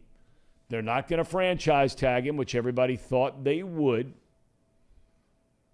So it's possible he walks out the door. Is that a done deal yet? No. Then there's Frank Clark. Now, at one time, Clark was considered to be one of the premier pass rushers in the NFL. He's still a good one, and he's especially good in the postseason.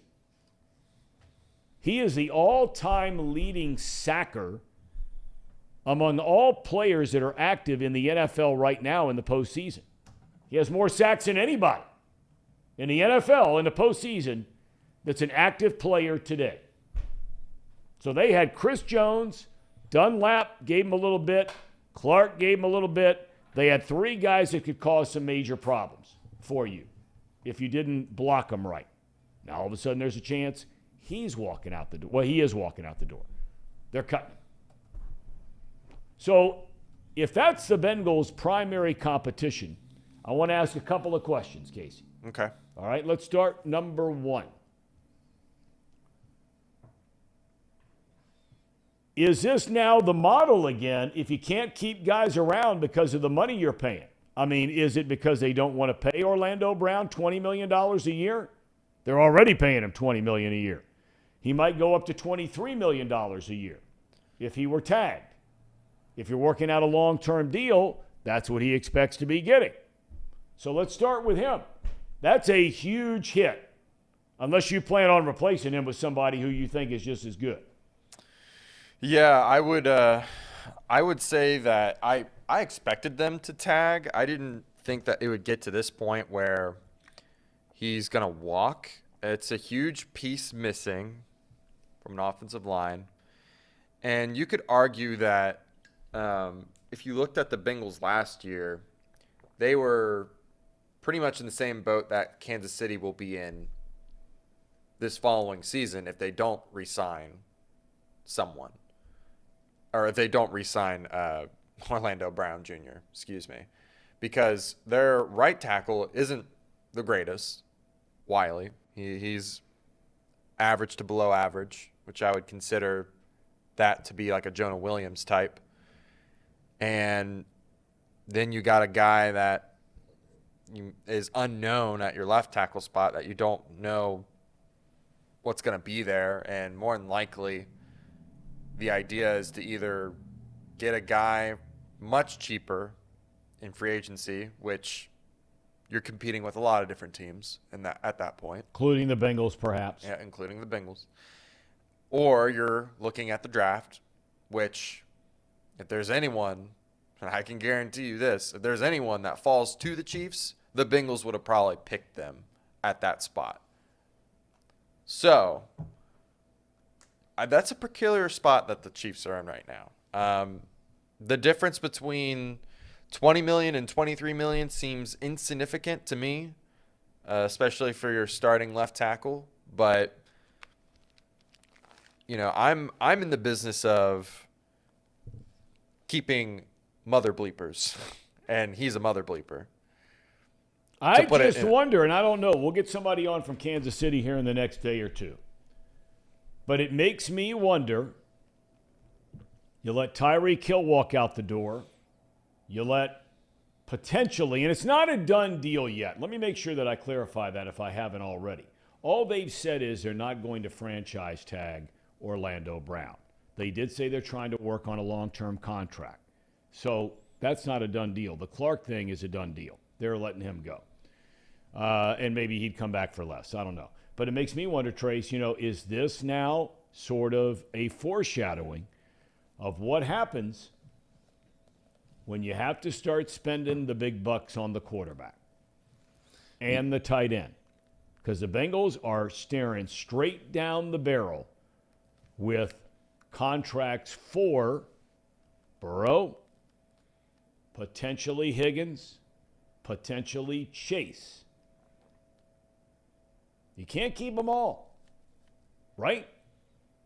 That's the beauty of the NFL. That's why they have that's why they have a very good league. And it makes it interesting because otherwise you'd be able to pay all these guys and it would always, be who has the most money, just like Major League Baseball. But fortunately, they have a great league. So with that said, I think that they're starting to show their hand at what they believe in, the Kansas City Chiefs.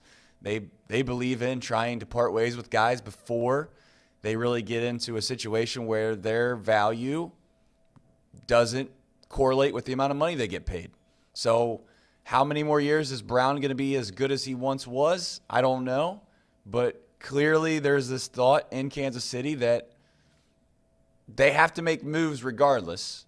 So maybe they think they feel like they have somebody that I don't want to say nobody knows about, but they know about that they think they can slide in, right? I call him Pikachu. I know his name's not Pikachu, but the guy the running back they have, he's a good back. They got him late in the draft. Yep. I don't. Seventh round, I think, right? I mean, at the end of the day, does it really matter? I think that's what they've gotten themselves into a position where, similar to what I've said about Joe Burrow, I know Joe Burrow's had talent around him his whole career, but the more and more I watch him, I'm not sure if it matters a significant amount to where do you want to spend a ton of money on a secondary or third receiver when you can go out and get some guy for league minimum and he might do just as well, perhaps. But it is a weird spot to be in for the Bengals because when you try to compare the two franchises, the Chiefs have won. They won the Super Bowl. So at this point, it's almost like, when you're at the casino and you're playing with house money, you play different. I almost feel like that's where they're at. They've won the Super Bowl a few times. They're not really worried about whether they win. Of course, they want to win, but I think they are a little more loose. They feel like they can cut guys. Oh, we don't care. We're gonna win anyways. To where the Bengals are in a spot where it's like, as we all know, they have not won, and it feels like we gotta win in the next few years while we got these guys. Yep. To where they might not be willing to cut guys as easily as the Chiefs have. You bring up an interesting point because when the Patriots all those years had Brady, like the Chiefs have Mahomes, that's basically what they did. I mean, they'd cut guys loose, and you'd be sitting there saying to yourself, you got to be kidding me. And then all of a sudden, somebody else stepped in there, and because they had Brady, they just kept on winning. They didn't have many draft picks, and when they did draft, they didn't draft very well, but they still had Brady. Well, the Chiefs still have Mahomes. And so, you might be onto something there.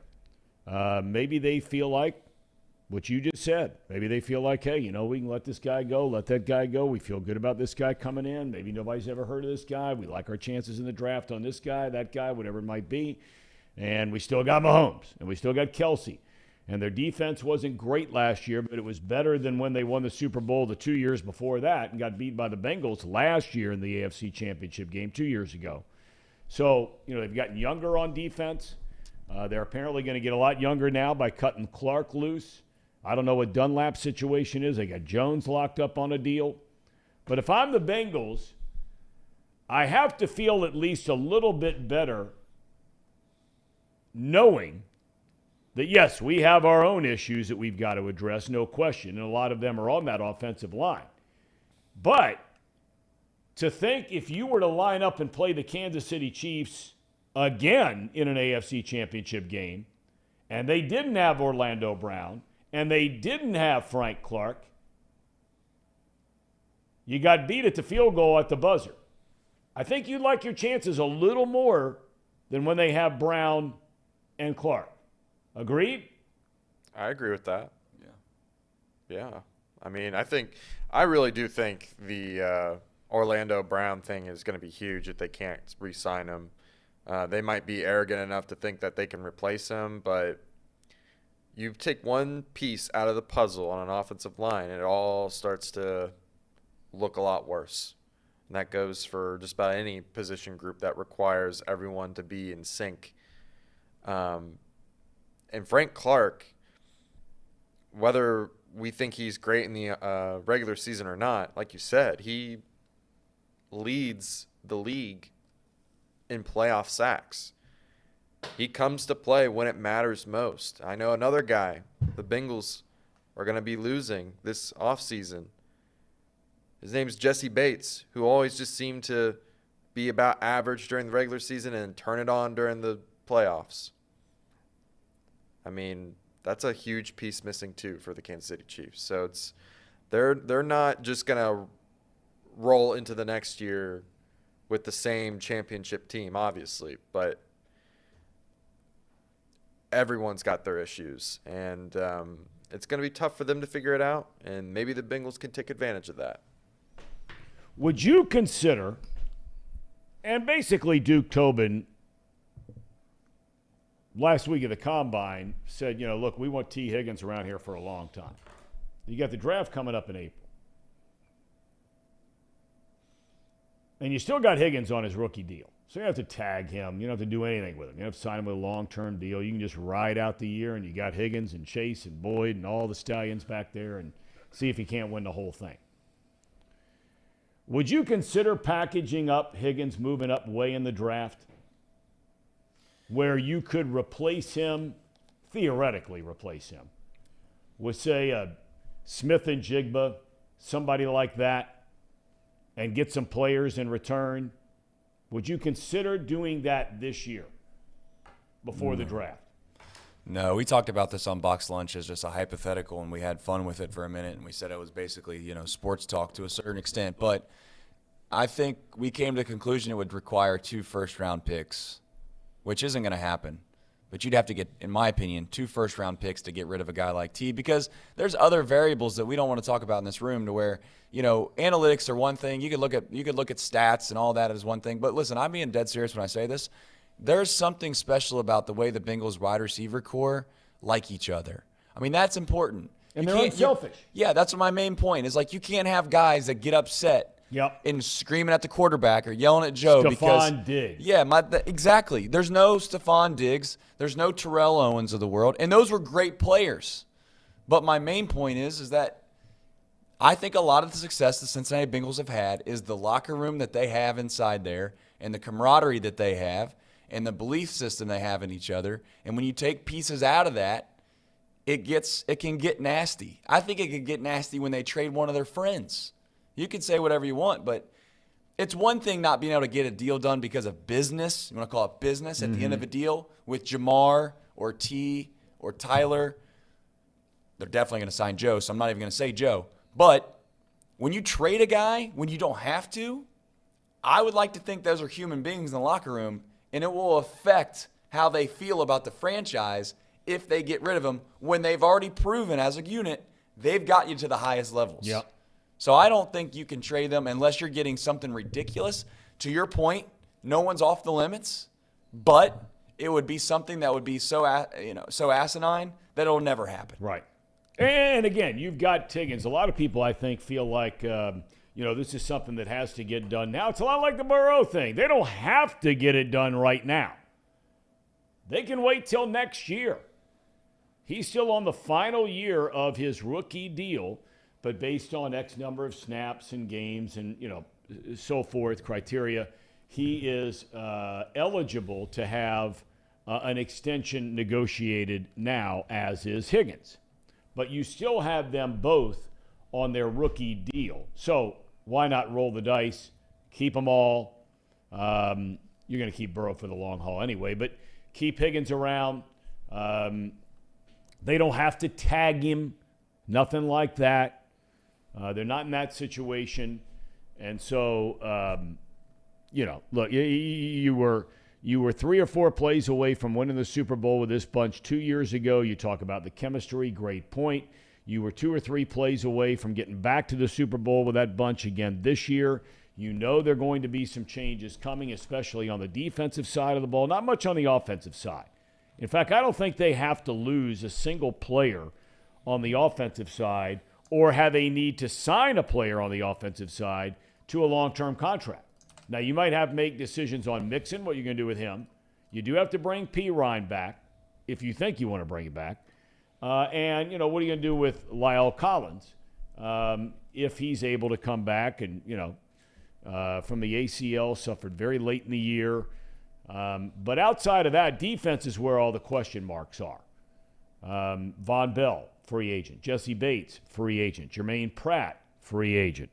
So those are the areas where you look at their team and you're having to navigate, all these sorts of things about not only this year, but next year. A lot of people feel like the Bengals should just go out and sign basically an all-star team to a one-year contract.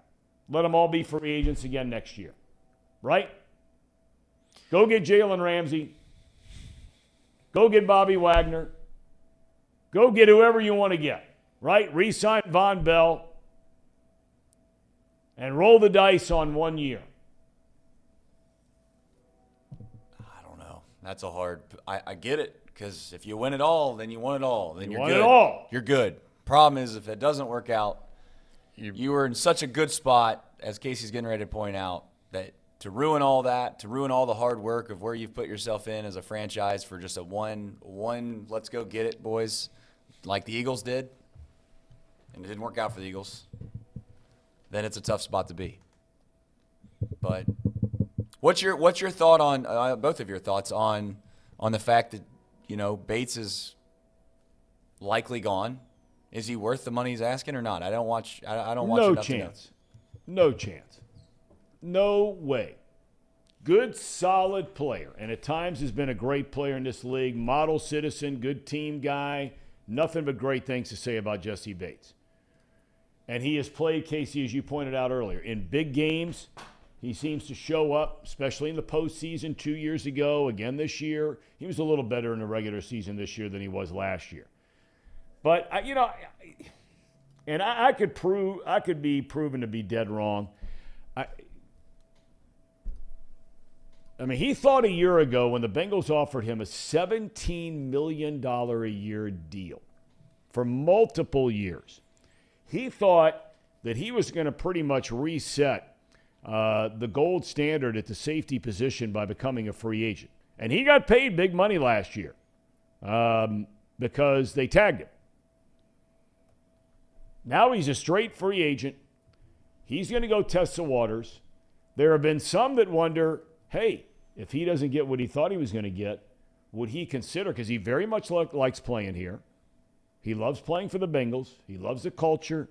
He loves the staff. He loves his teammates. He loves the town. It's the only franchise he's ever known. There are some that feel like, would the Bengals go back to Bates and say, hey, that deal's still on the table. But at that kind of money, if you do that, Von Bell's gone. If you do that, you got no chance to bring Pratt back. Right?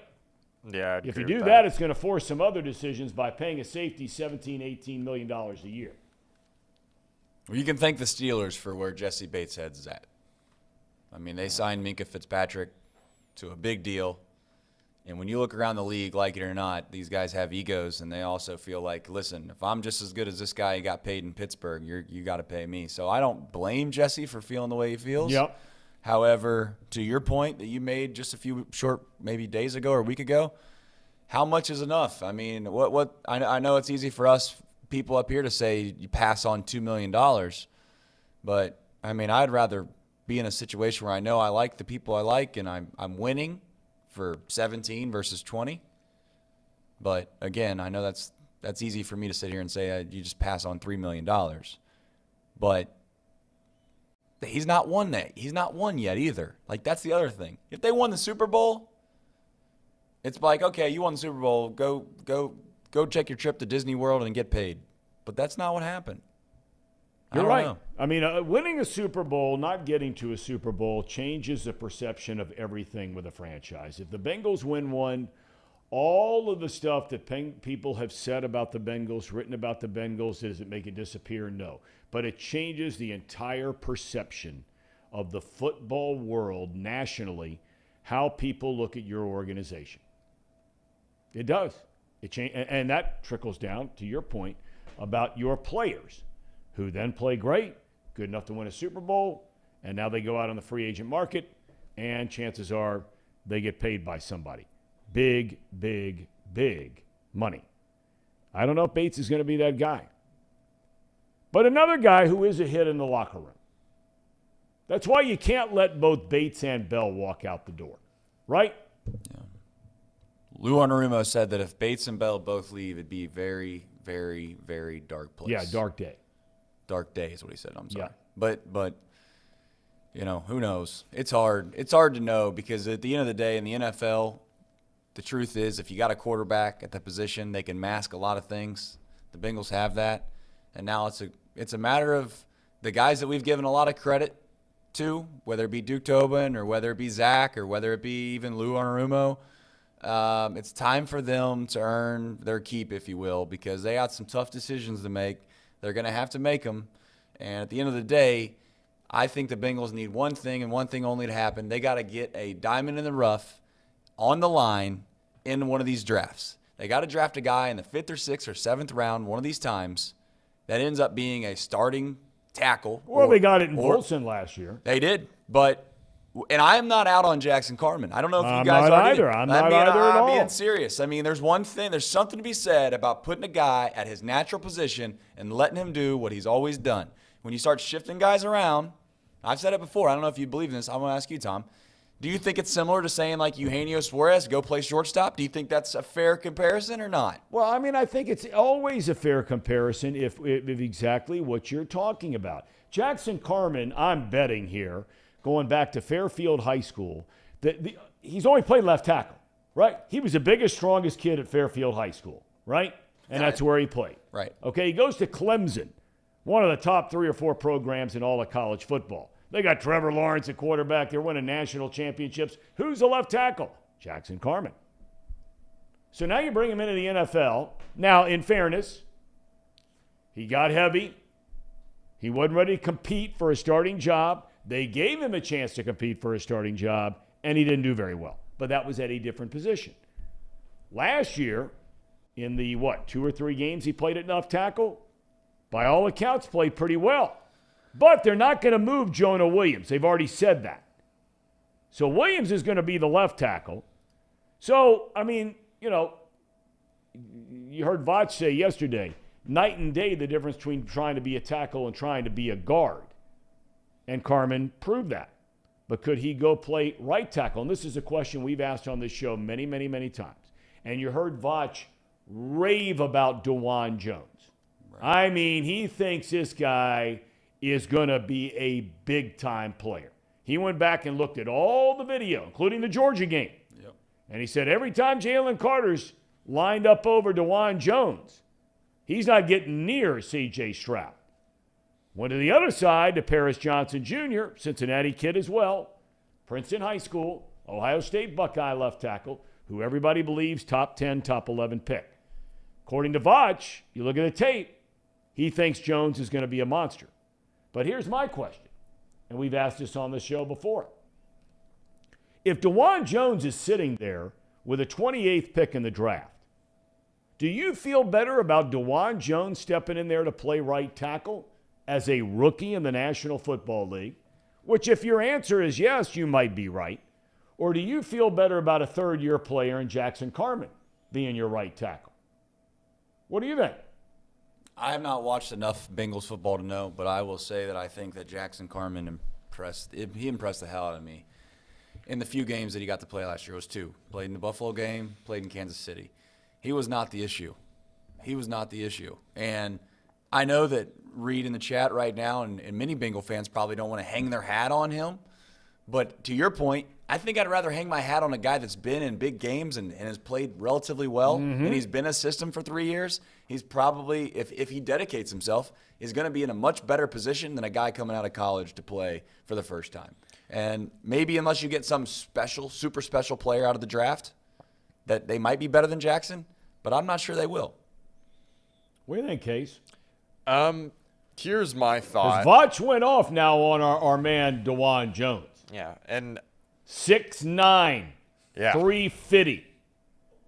Yeah, he's huge. He's huge. I was made fun of, I think, on Box Lunch for saying that I wanted DeJuan Jones at 28. But regardless, I think if he falls there at 28, it's a no-brainer to me because he is a high floor, high ceiling type of guy. And like I said before about the scheme that the Bengals run and what La'el Collins was asked to do, I think day one, DeJuan Jones steps in and does exactly what La'el Collins did. And if I'm getting that, I'm okay with cutting Collins, right? Sure. So that solves that issue. And it's not even, to me, the Jackson Carman thing, switching him to right tackle, we're forgetting that Jonah Williams might not even be ready. He's still going to be recovering from knee surgery. We don't know if he's going to be anywhere near like he was when he was Well, bad. he's a trash bag regardless, Exactly. right? Like he might be even worse. Turnstile. So why would we take someone that we think might be an answer at left tackle and move him to right tackle out of position? And it's regardless what people think, going from left to right is a whole different ballgame. You're right. You got to change up the way that you do your sets. It's a whole mental shift. And you've already seen that he's got some life at the left tackle spot. Yes. And when you had him at right guard, he looked awful. Yep. So why would you even think about putting him on the right tackle side? That's just my thought on that. So you're almost drafting, you're saying Jones as a quote-unquote potential starter day one at right tackle. If Jonah's healthy, he's at left tackle. And him and Carman duke it out for the starter. The other guy's a swing guy. Yep. That's what I would do. Okay. I think that's best case scenario in my mind. I honestly, after hearing what Vach has to say, he's really, really good at not predicting, but when he loves a guy, those guys don't usually tend to stay on the board for very long.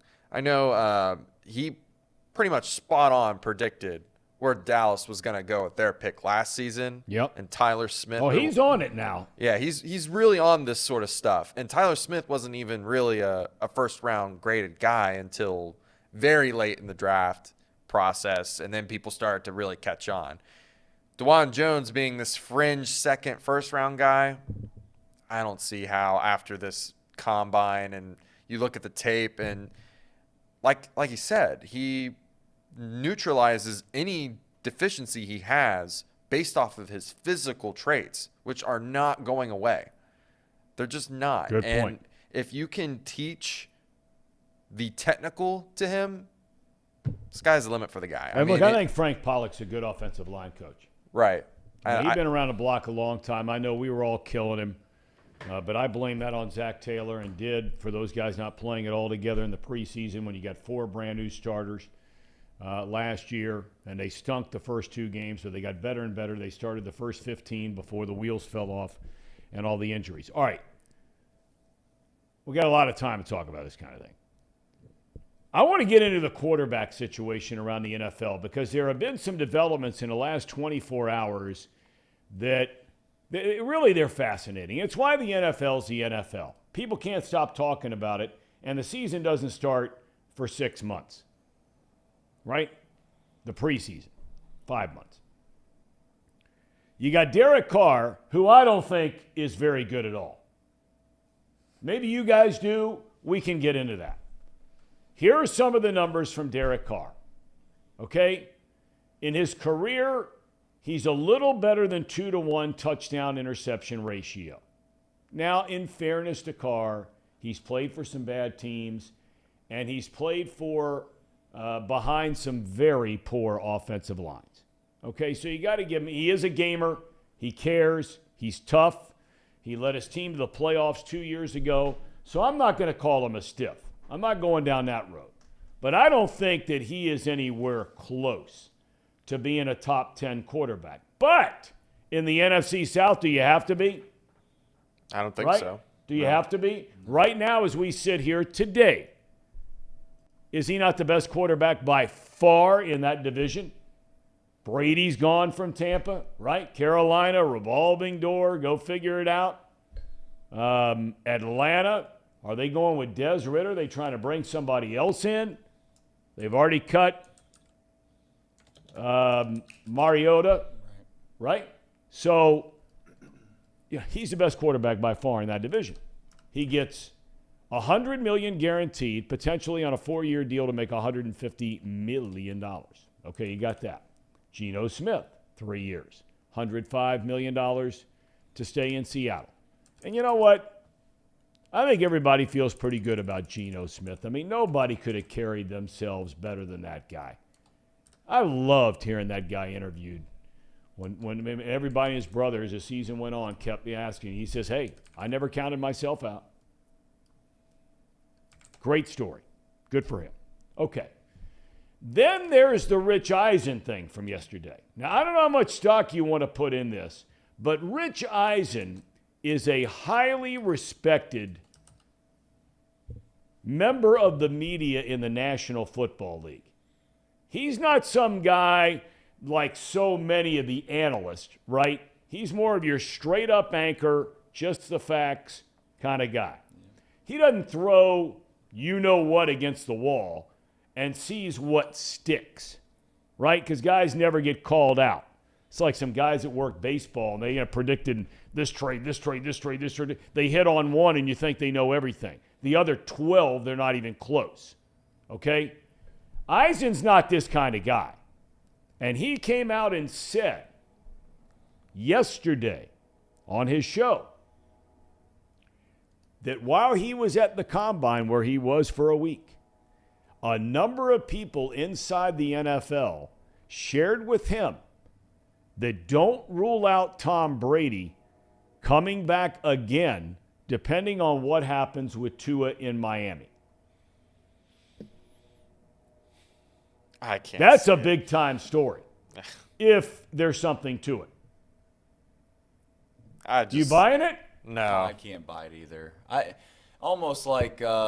can't buy it more or less because is Tom Brady going to be the Brett Favre? Like, is he really going to go in front of a camera again and be out there sitting there with his, with whatever he was doing in the middle of the beach, right, saying he's done?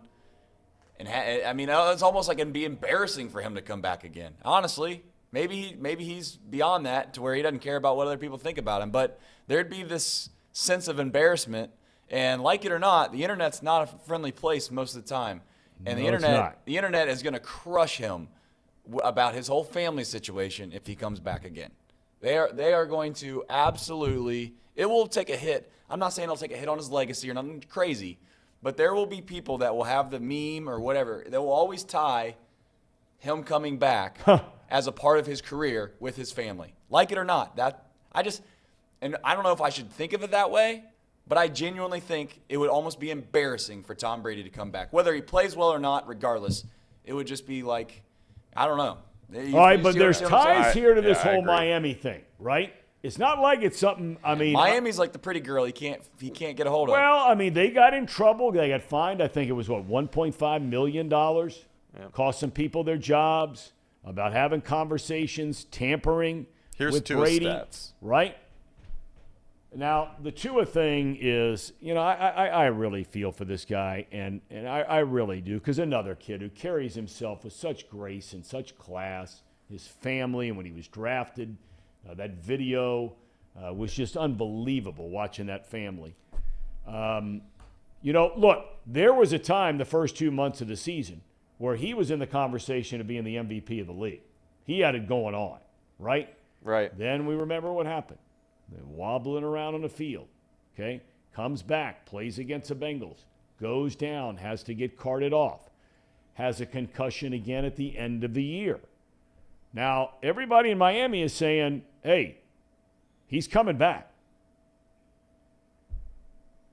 But when you have a team like the Dolphins, it is a legitimate Super Bowl contending team. When they have a good quarterback, are you not going to have some kind of major league plan as a backup for Tua?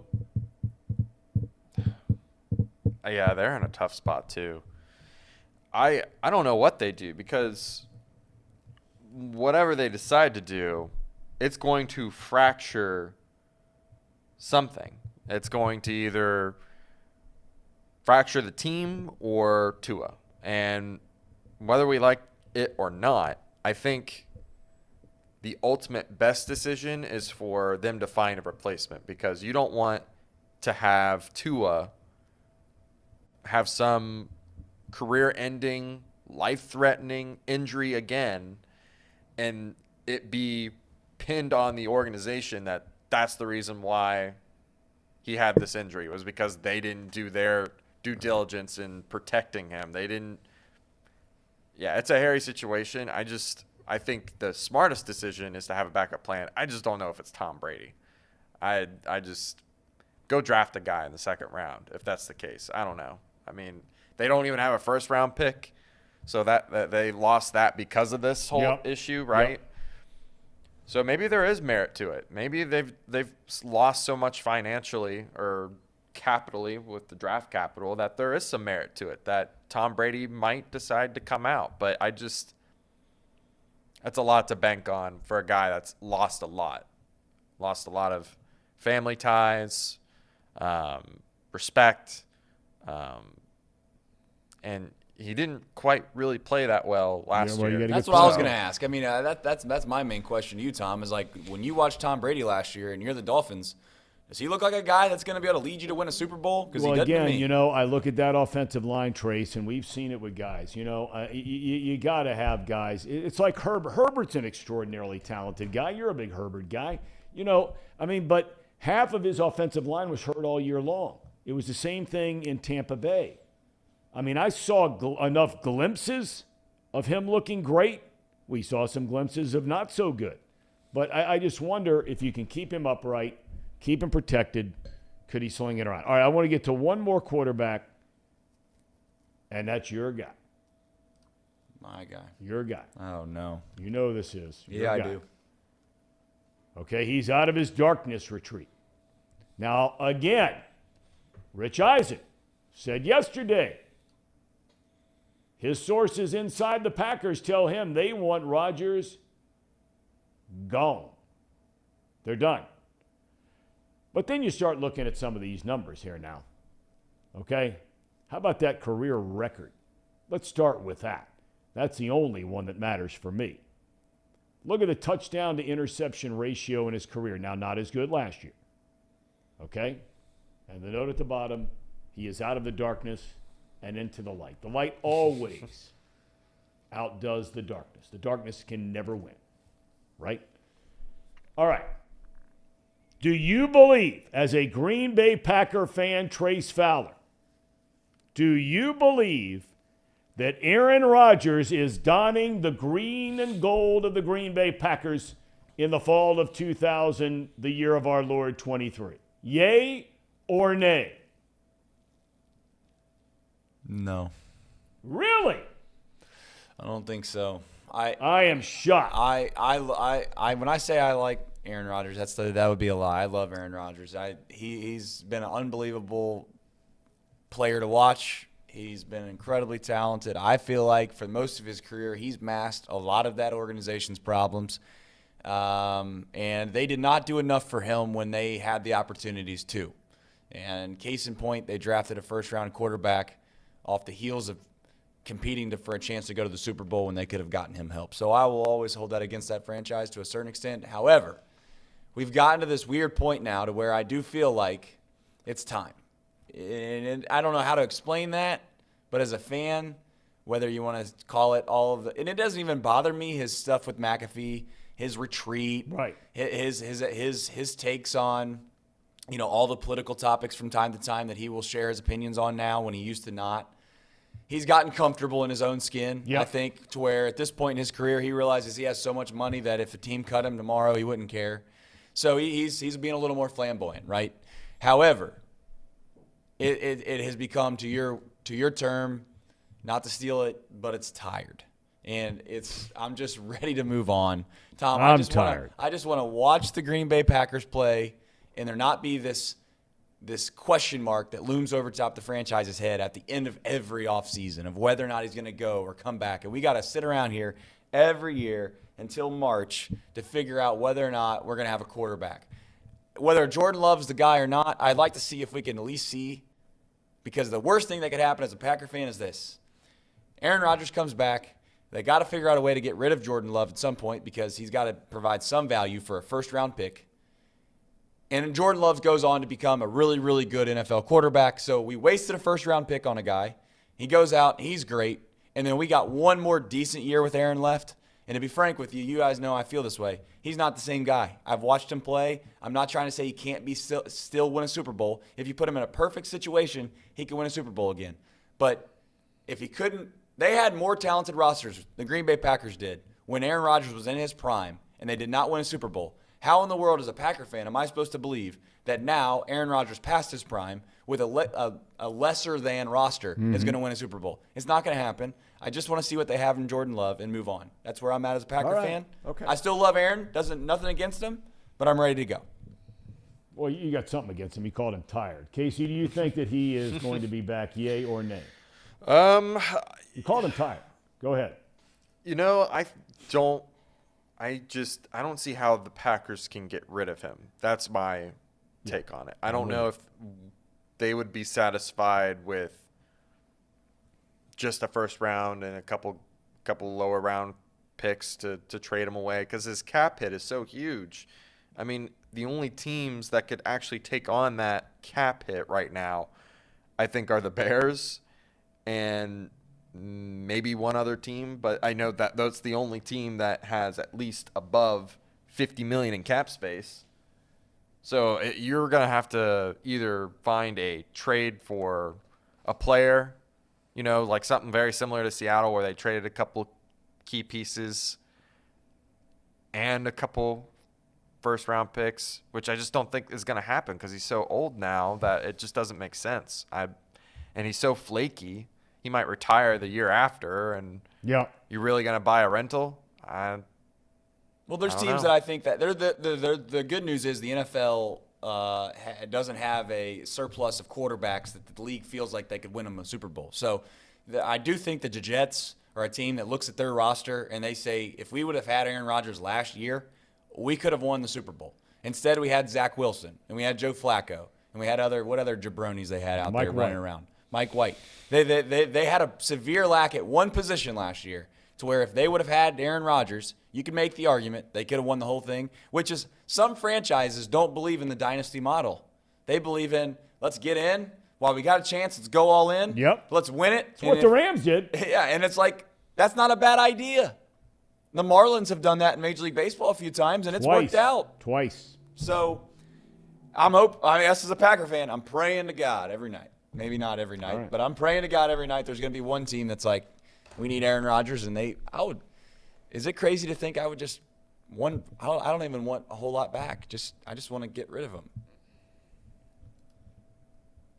We got to get our buddy Bill Wills back on again from Green Bay as this thing kind of starts to move down the trail a little bit. All right, we have a UDF cherry on top today, do we, Case? We do. By the way, did you win your prop bet last night? No, I did not. Again, I think you guys are like 3-11. I don't think you've won a game since the second night. I'm sorry. You started 0-2, you went to 1-4, and now 3-11. Hopefully that's turned around from both of you guys tonight. Trace's first crack at it. All right, what's the UDF cherry on top? This cherry on top, it's about grit. I'll put it like that. About what? It's about grit. This is a sad story.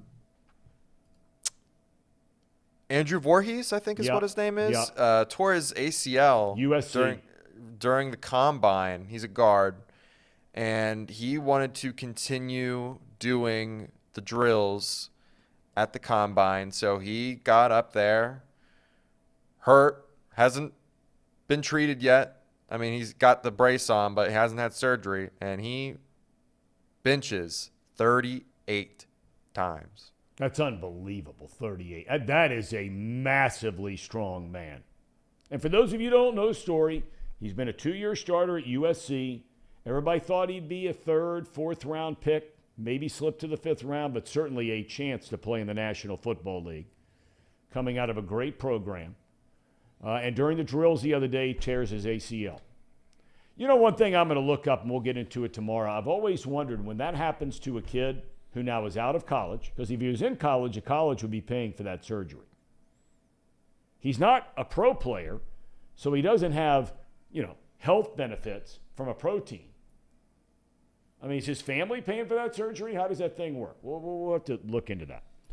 All right, again, tomorrow, my dad will be joining us early, and then a little bit later on, we're stepping out of the box a little bit. We might have Seth Davis on tomorrow from CBS Sports to talk a little bit about the conference tournaments, what certain teams have to do to get in, his thoughts on Xavier. I'm waiting to hear back from him anytime now. And we're also going to be joined by Dan and Sam Telkamp. Young lady who's been diagnosed with ALS. And, we're going to try to raise awareness. She's one of 3 people in the state of Ohio who is under 22 years of age that has been diagnosed with ALS. And they're trying to raise some money. It's a family. They're not destitute. I'm not trying to present that. But it's not a family that has money growing on trees. And if we can raise some money to help get them a van to transport her around and get her into doctor's appointments and so forth, or trying to help them with their house, and he would do all the work on it because he's a construction guy, to get their house ready for wheelchairs, and then we're going to try to do that tomorrow.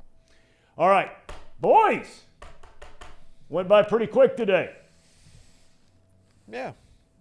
Now that we've had our power meeting. It was a big-time meeting yesterday. He's all about that meeting. I am, because I'm a guy that needs to be a little bit more organized because I've never had to do this before, and thinking long-term. You guys are better at this stuff than me, among many things. I wouldn't say that. So if we can make this show a little bit better for all of you and trying to think outside the box and plan a little bit better instead of me sitting there texting you guys or texting somebody else trying to line up somebody in 8 hours from now, maybe that would be a good idea. All right. We thank you for joining us. Look forward to seeing you tomorrow. Have a great rest of your Tuesday. Thanks.